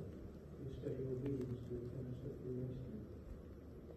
Exemplary conduct on your part will convince the world that merit is a just right to all privileges, and that on you occasions of not, and under greatly discouraged. As a master mason, you are authorized to correct the irregularities of the less conformed brethren, to fortify their minds with resolution against the snares of the insidious, and to guard them against every allurement of vicious practices. To preserve unsullied the reputation of the fraternity ought to be with constant care, and therefore it becomes your province to caution the inexperienced against any breach of fidelity. To your inferiors in rank or office, you are to recommend obedience and submission. To your equals, courtesy and affability. And to your superiors, kindness and condescension. Universal benevolence you are zealously to inculcate by the regularity of your own conduct, and then to remove every aspersion against this venerable institution. Our ancient landmarks you are carefully to preserve and never to suffer them from any pretense to be infringed. You are never to countenance any deviation from our established customs. Your honor and reputation are concerned in supporting the dignity and respectable character which you now bear. Let no motive, therefore, make you swerve from your duty, violate your vows, or betray your trust. But be true and faithful and imitate the example of that celebrated artist whom you have this evening represented. Thus you will render yourself deserving of the honor which we have conferred, and worthy of the confidence we have reposed in you.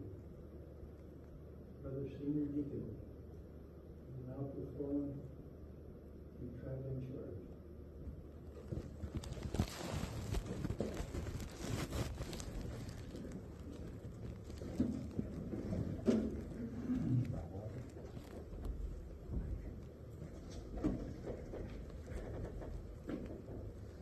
Brother Jacob, the particular reason you have chosen to become a member of this brethren of the Lord is only known to yourself. It must have been the prompting of vital curiosity, that being truth. Now we will satisfy. It must have been because of a relative or a close friend, Mr. Mason, and has expressed the desires for you to become one too, and follow in their footsteps. That being true, it is not only an honor to yourself, but an honor to the fraternity as well. For my brother, in Mason's Lodge with darkened eyes, with fable to about me, I swear to hail all districts that Masons prize and Masons keep. All secrets whispered love, all words they speak, all things they do, in the satanic copy. On yonder book, that all I took. Will I break it? Never. Stand by this, and this, and this, forever and forever. I swear to answer and obey all summons sent me duly, by brother's hand or lodge array. I swear I'll never stray from the ancient laws and rules that bound Freemason in days from now, but will observe them truly. On yonder book, that oath I took. Will I break them? Never. But stand by this, and this, and this, forever and forever. I swear to lead with generous care all those in sorrow hidden, a brother on the darkened square, the mourners with disheveled hair, the orphans doomed, alas, to stray, upon a rough and rugged way, while tears gush forth unbidden. And guess what? On yonder book, that oath I took. Will I break them? Never. Stand by this, and this, and this, forever and forever. I swear to deal in honesty with each true heart around me, that honor right should ever be. Unbroken bonds to win him or me. No wrong, no guilt, no cruel fraud should ever break that sacred cord by which my vows have bound me. On yonder book, that oath I took, will I break them? Never. Stand by this, and this, and this, forever and forever. I swore the portals close the guard of the Masonic temple, to rid the quarries of their love, to build each mystic waltz across, with body perfect, upright heart, and mind mature in moral arts, in precepts and in examples. Guess what? On yonder book, that oath I took, will I break it? Never. Stand by this, and this, and this, forever and forever.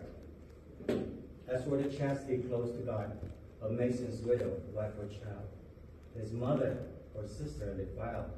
To them I pledge a brother's love. By him who rules the lodge above, to be a true defender.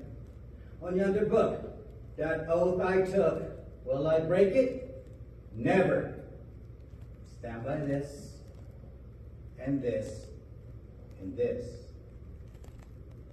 My brother Jacob, these are your vows. Be they you cares, and may such aid be given, in answer to your earnest prayers, that you may ever do or dare all that God's gracious laws enjoin, so that when evening shades decline, you may be found in heaven. Bear with me. On yonder book, that oath I took, will I break them? Never. Stand by this, and this,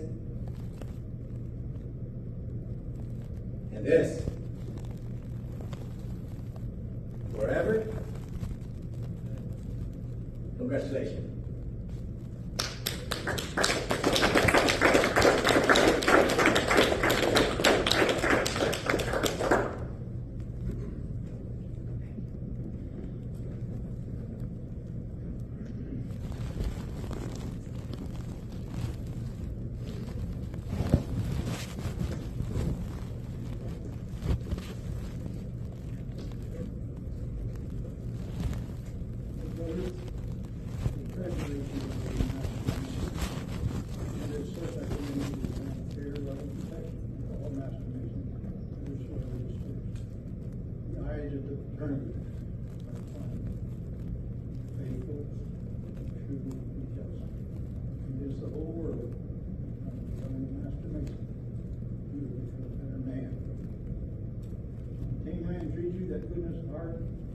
Virtue and courage and intention which we think you now possess, in which the spotless testament with which you are girded, as it once the emblem, badge, and proof. Nothing now remains to constitute you a member of the Lodge number 31, free and accepted Mason, state of Arizona. You inherit the Secretary's state, and same bylaws, subject you to those burdens and responsibility.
brother, stand before the altar of Freemasonry, on which is always placed the Holy Bible, square, and compasses. The greatest of these is the Holy Bible, it being God's inestimable gift to man as a rule and guide of his faith, and upon it all regular Masons.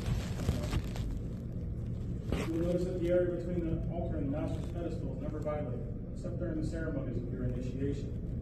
This is signified that no man can have the wisdom to rule and govern his lodge unless the light which emanates from this great book shines upon him without permission. Bell box. Any article of furniture worthy of a place upon the altar. It is by use of the battle box that members of a Masonic fraternity determine who shall be their brothers. Balloting is a serious duty, one that you should learn to do with absolute correctness and complete understanding. Balloting is done by approaching the altar, giving the due guard, and sign of the appropriate degree. By selecting a white ball or black cube, pushing it through an aperture, whence it will fall into a secret compartment. Thus you are reminded to make known or to discuss your ballot is a Masonic. The battle box is not a place to exercise a personal quarrel, a petty grudge, or private pique. You alone determine the qualifications of the candidate.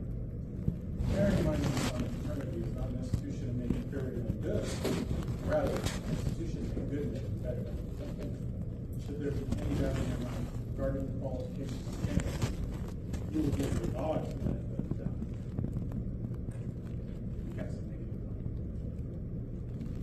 Remember that one man can do the fraternity more harm than 100 good men can overcome. So cast your ballot without fear, favor, or prejudice. Remember that white ball is left. And all it takes is one black ball, Q, to reject. Look well to your ballot. Vote for the forgiveness.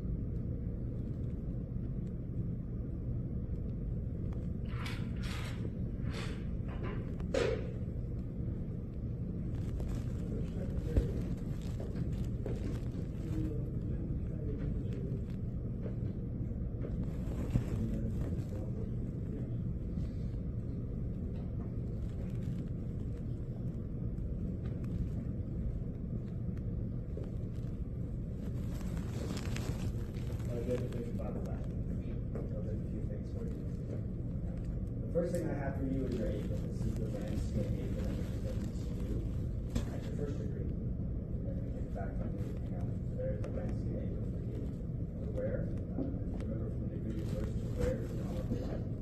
Many brethren will keep it in their case so they pass on, and that is their coffin apron. Other brethren will wear it out without, but yours to wear it. I also have the trowel that we gave to you earlier today. Remind you how to use this, so I didn't give you those instructions, and then you can back up if you want to give it back. That was yours. And then lastly, is your Masonic patent that has all of your initiated past and raised dates on it, and the officer's signature. That's all I've got for you.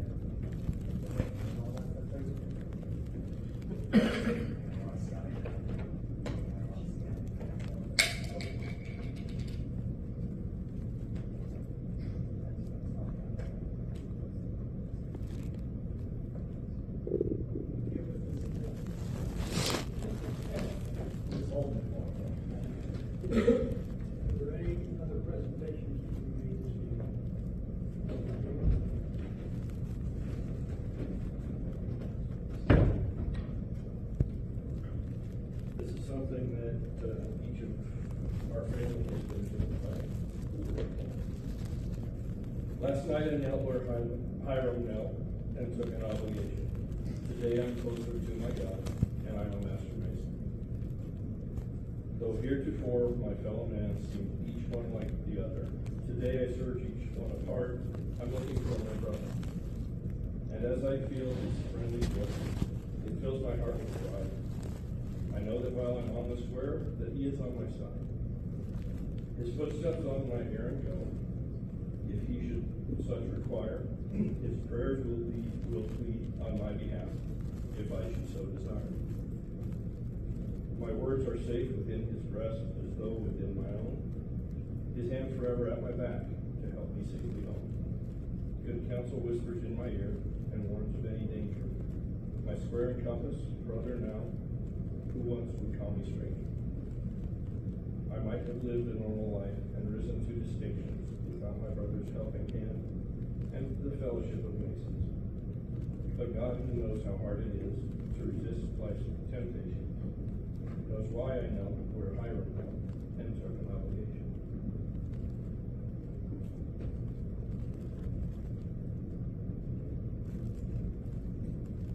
Any more presentations?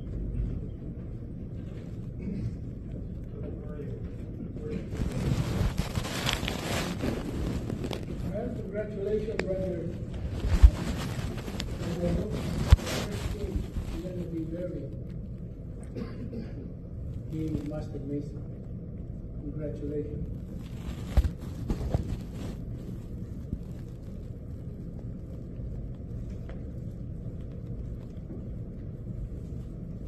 Brother Jacob, the last few months, going through a lot. This time is anything you'd like to say? You're on deck. I'd like to thank all the brothers here at this lodge. From day one, meeting every one of you, I felt something special, more so than just being a stranger. I'm just looking forward to getting to know all of you better. Thank you to my Kurdak clan for all the support through this time, and hope I made you proud. And keep going.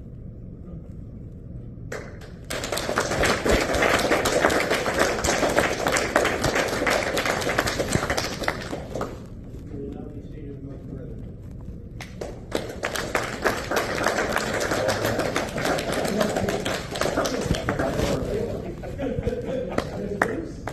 You're welcome.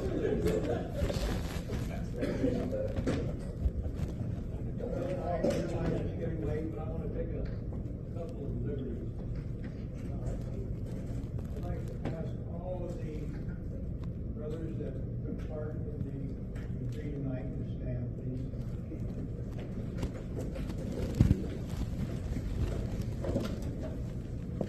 Senior Deacon, would you direct them west of the altar?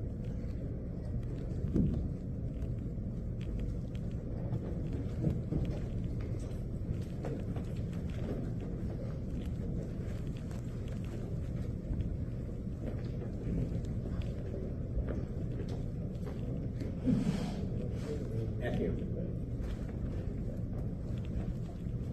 Brethren, in the order of masonry, these are the workmen toiled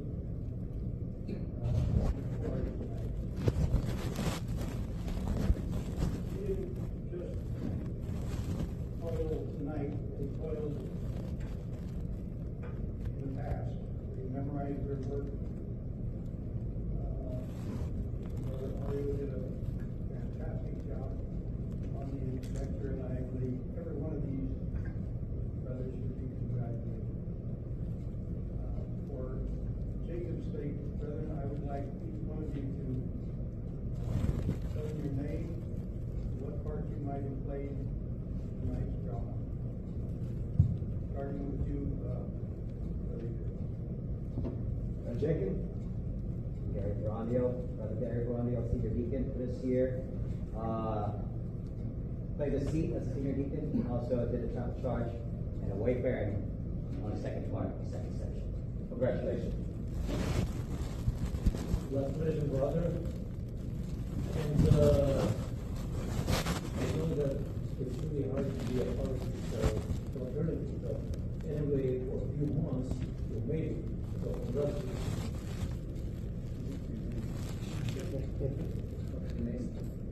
My name is Monty.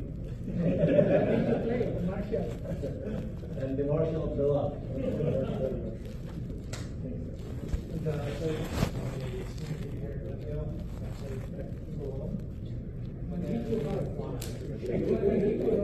Remember it. to see. Really Jacob. I'm glad to see you Gordon here. And I play third photograph. Jacob, was Moses, your deacon, you're a lot. First one to grab it, and the man is secret, right? Amazing.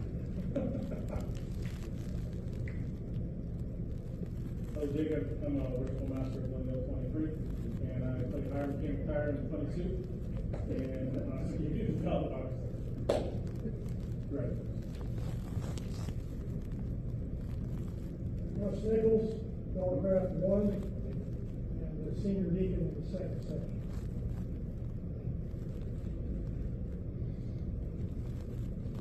Jacob, I'm Mike Logan. I presented to your Bible. I'm also the chairman of the mentorship committee for the Peoria Launch Studio. Should you ever require your official name. So it looks like you got a fair bit of cover. Brother Jacob, congratulations. I take the pleasure of shaking you around a little bit as you go up. David White, I'm the treasurer of Peoria Launch. Brother Jacob, or you my great sitting master of Peoria Land. I did a little bit more during your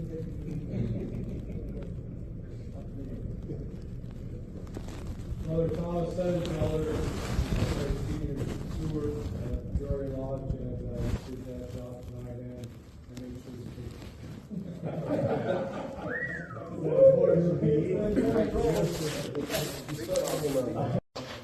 That's the name. Thank you. Jacob Matthew Acosta, Junior Warden. Played the Junior Warden tonight. You get to see my second. You get to see my second go around in a minute.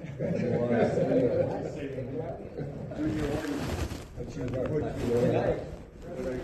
Yeah, that's all he asked for. Thank you all for being working in the park. The other reason is so that when Jacob sees you, he'll put the name together with what you did to raise him to a sublime degree of mastery. And once in a lifetime.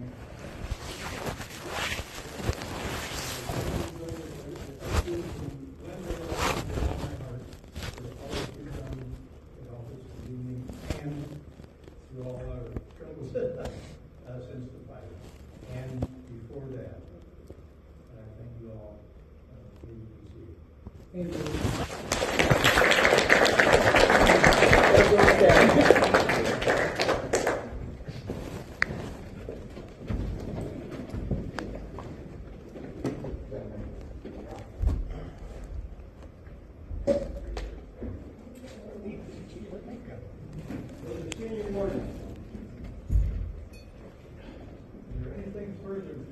Before this lodge of Master Masons before we close. You think, worshipful, first of all, congratulations, Brother Jacob, being a Master Mason. Also, I would like to thank from the bottom of my heart for the Glendale Lodge for accepting us to be here to do the third degree, and the people who prepared the food. It's fantastic. And also, as you know, I'll be leaving for 50 days this time of January 25th, and I'll be back March 15th. For my long vacation, my senior warden and everybody will try to help to put the degree together and what's the schedule coming up. And I can be reached on my email and text or messenger in case you really need to get in touch with me. Again, thank you, worshipful. You did a very great job, and I'm so proud to all officers. They did magnificent job. This is our first month of this year, and the practice really helped. Thank you very, very much. Anything in the South? I'd like to thank Glendale for and everybody else who stepped up to help us out with this degree and for having us. The food was delicious. We really appreciate you guys helping us out and having us in your lodge tonight. and I'd like to congratulate you, Jacob. Look forward to hearing your proficiency. I was part of this proficiency board for the second degree, and it was spot on, so I'm excited to hear the third degree proficiency. That's all we're for. Anything on your table, Vice Secretary? No, so I already communicated with Jacob when he was at my desk and we can meet you. However, I do want to add one thing. I know we thanked a lot of the brethren from Glendale for their participation and we had a lot of help. I want to point out one brother specifically, Matt Baker, because Matt Baker was hanging around my desk when we started that second section, and I said, Matt, I don't know if we have a third fellow back. It hasn't been communicated to me. And he said, well, nobody asked me. And I said, well, I'm not asking. I'm not asking either, but you might be needed. And sure enough, we didn't have a third fellow back at the moment. He literally jumped up and got in there and did an excellent job. So I think he deserves a round of applause for that.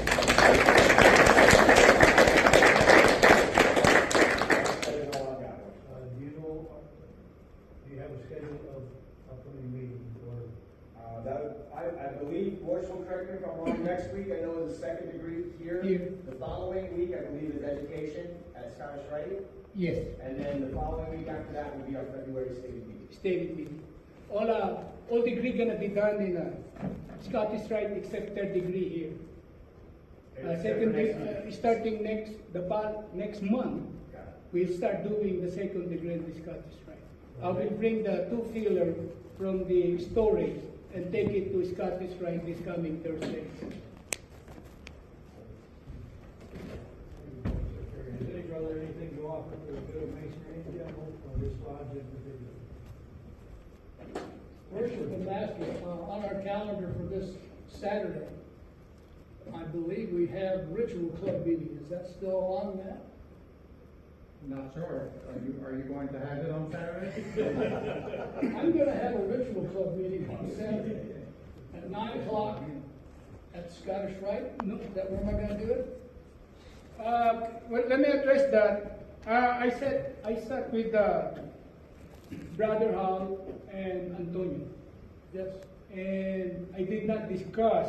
We discussed the future meeting except Tuesday. And he said the only thing we're gonna have to do is give them a call, make sure there's no conflict to their schedule. Okay. And I did not discuss about this coming Saturday meeting. I think we'll move that somewhere in February. I will sit with senior warden to set it up and give Hal a call. Okay. For the future meeting this coming February. Very well. Thank you, worship. Thank you, worship. It's my bad. I forget about it. Not a problem. For the members of Glendale Lodge, I come from Iowa. And we had for many years a meeting called Learning Star. We had a group of lodges on the fourth Monday of the month. And we were working in the first, second, or first session, second session. And then after that was the pleasure of the craft. I suggested that we establish something known as a ritual club with Peoria Lodge number 31, so we could get ourselves up to a higher level in our ritual.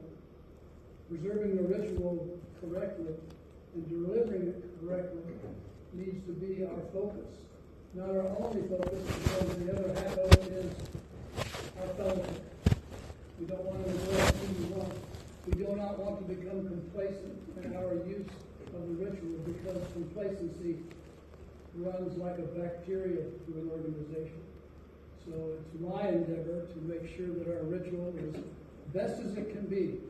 Always striving for perfection, but sticking with good enough. Thank you, Lord. Thank you, Brother.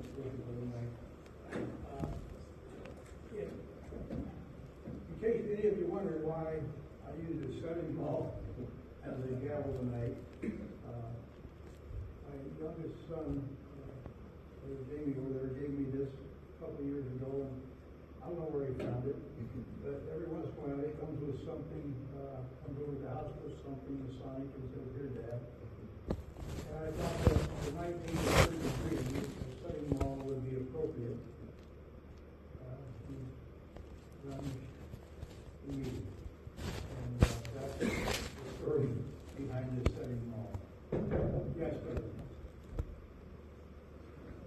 I just want to point out something from Glendale's schedule. So this coming Thursday, we will be doing a third degree as well. I will be in the East, and the Grandmaster will be here. You guys are all invited.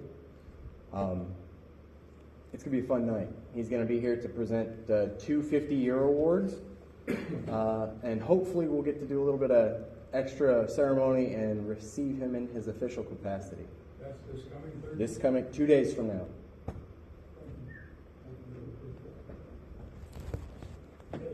Bristol Manager's brother. Congratulations, Brother Jacob. You're invited to the third degree two-ness now. You wonder what the heck we were doing? It's a good chance to see the other side. Spreading the cement of brotherly love is my mission. I really, truly appreciate everybody that came here tonight. It means a lot to me. It means a lot for my lodge officers to come here tonight and participate in the degree. And I love it when I see lodges come together and do stuff like this. I really appreciate it, everybody. Thank you.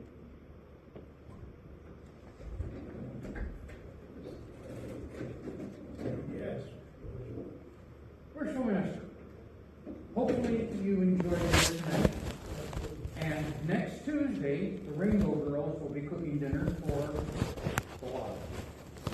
So, I don't know if any of your people who realize that Glendale is an eating lodge, and we always, I repeat, always have food for a degree. Sure. Always. That'll be a week from tonight? Yes, Worshipful, next Tuesday. I'd like to welcome, congratulate and welcome Jacob. I'd like to thank everybody for what they did tonight.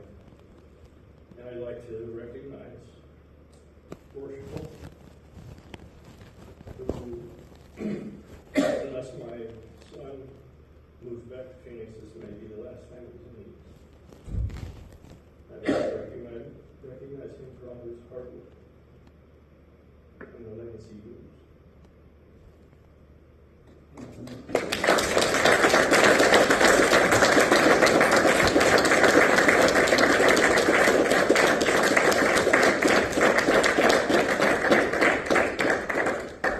It does get a little tougher every time, but I've still got one more grandson.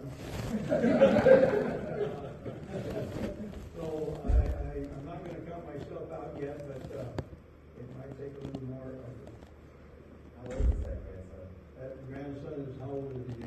22. Already? He'll be graduating from Humboldt University this May, and he'll be back in the valley. So May. we'll see when it comes down the pipe. There being nothing else, Brother Junior, the last as well as the first and most important pair of Lodge Masons and Commissioners. See that the lodge is tiled. Form that duty and inform the Tyler that I'm about to close this lodge of Master Masons and direct him to tile accordingly.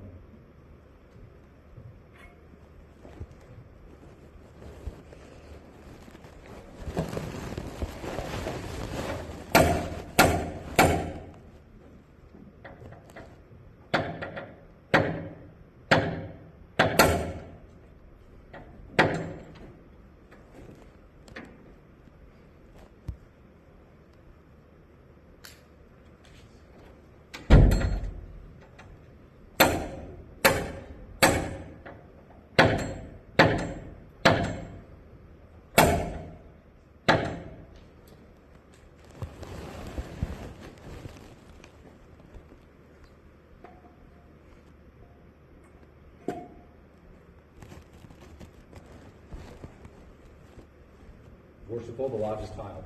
How found Brother Junior D. By a brother of this degree, without the door, armed with the proper implement of his office. Duty there, my brother. To observe the approach of hounds and eavesdroppers, and see that none pass nor repass without permission of the worshipful master in the east. Thank you, Brother Junior D.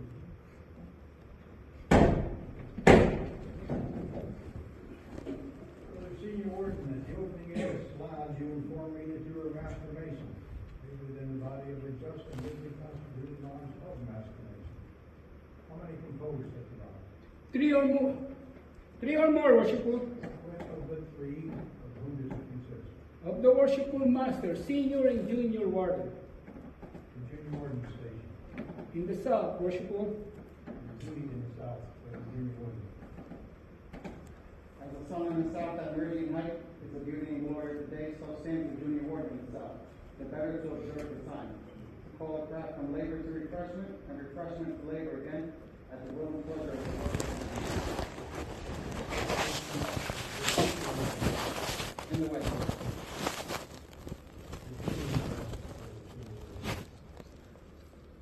As the sun in the west at the close of the day, so is the senior warden in the west, to assist the worshipful master in opening and closing his class, to pay the crowd their wages if any be due, that none may go with be satisfied. Harmony bring the strength and support of all society, especially of ours. Station of worship master. In the east, And his duty there, my brother. as the sun rises in the east to open and adorn the day, so rises the worshipful master in the east to open and govern his life. In due time to set the crop at work and give them necessary instruction, whereby they may pursue their labor.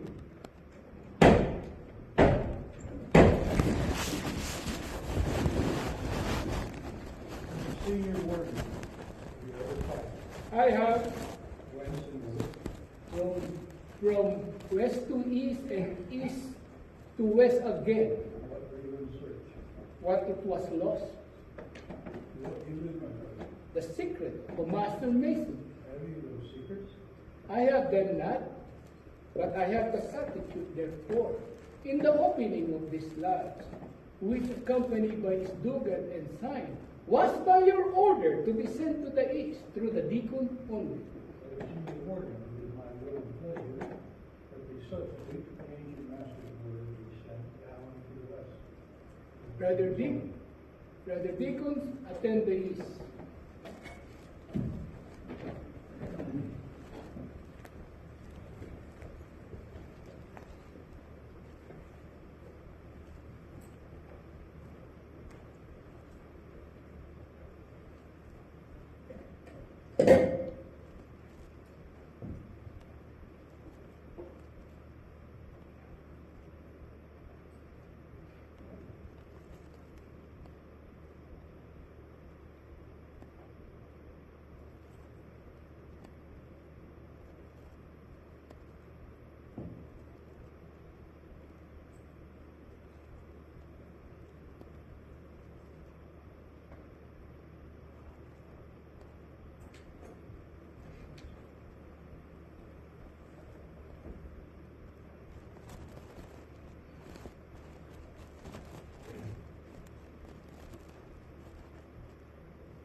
Worshipful Master,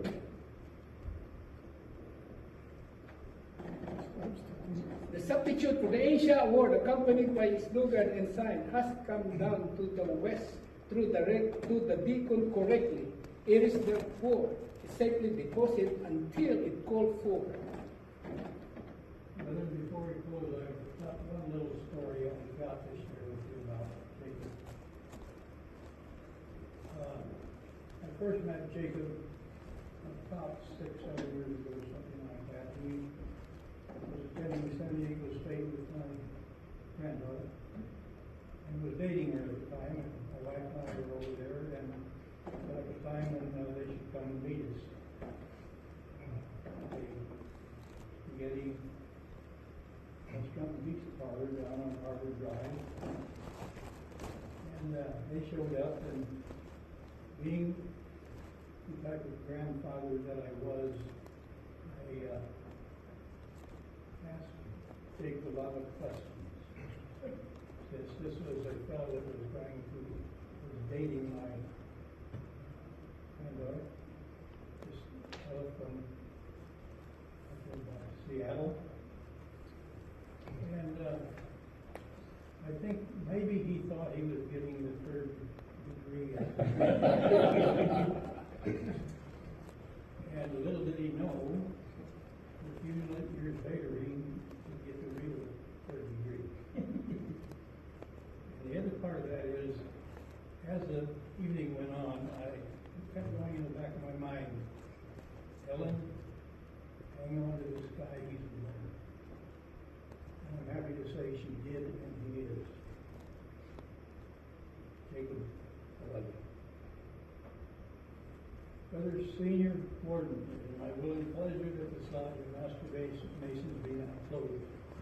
This you will communicate to the Junior Warden in the South, that the brethren may have due notice of it. The Junior Warden, it is the order of the worshipful master. The lots of Master Mason be now closed. This you will report to the brethren, that they may have due notice thereof. Brethren, it is the order of the worshipful master that this lodge of Master Masons be now closed. Of this, take due notice and govern yourselves accordingly. Together, brethren.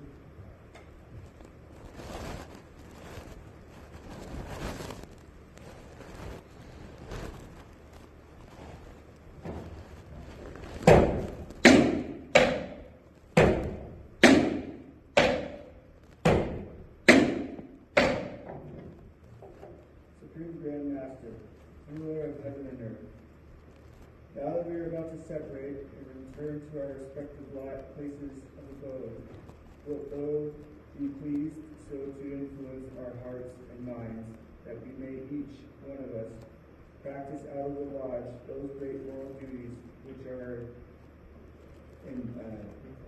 inculcated in it, and with reverence study and obey the laws which thou hast given us in thy holy word. Amen. So be. Senior Warden, how should Masons meet? At the level, worshipful. I'll act for the Junior Warden. By the plumb, worshipful. And part, my brethren, upon the square. So should we ever meet, act, and part. May the blessings of heaven rest upon us and all of our nations. May brotherly love prevail in every moral and social virtue cement us. Amen. So be. So the deacons attend to the altar.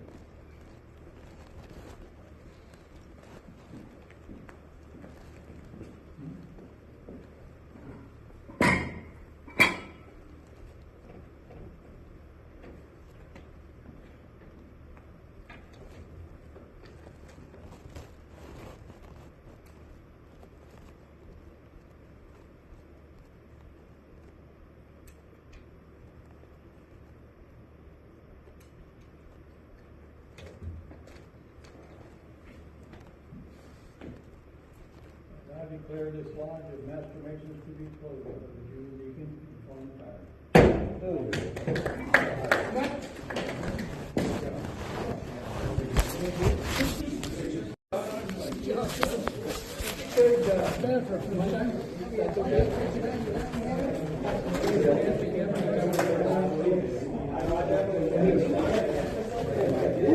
Thank you.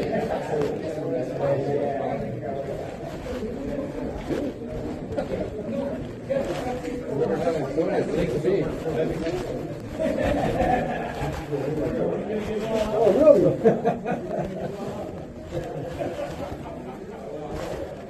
I remember when I went to Royal Arch, I was so excited to go in the first meeting. Oh, what they did was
We need you to jump in. I think Lyle in there too. I can't even see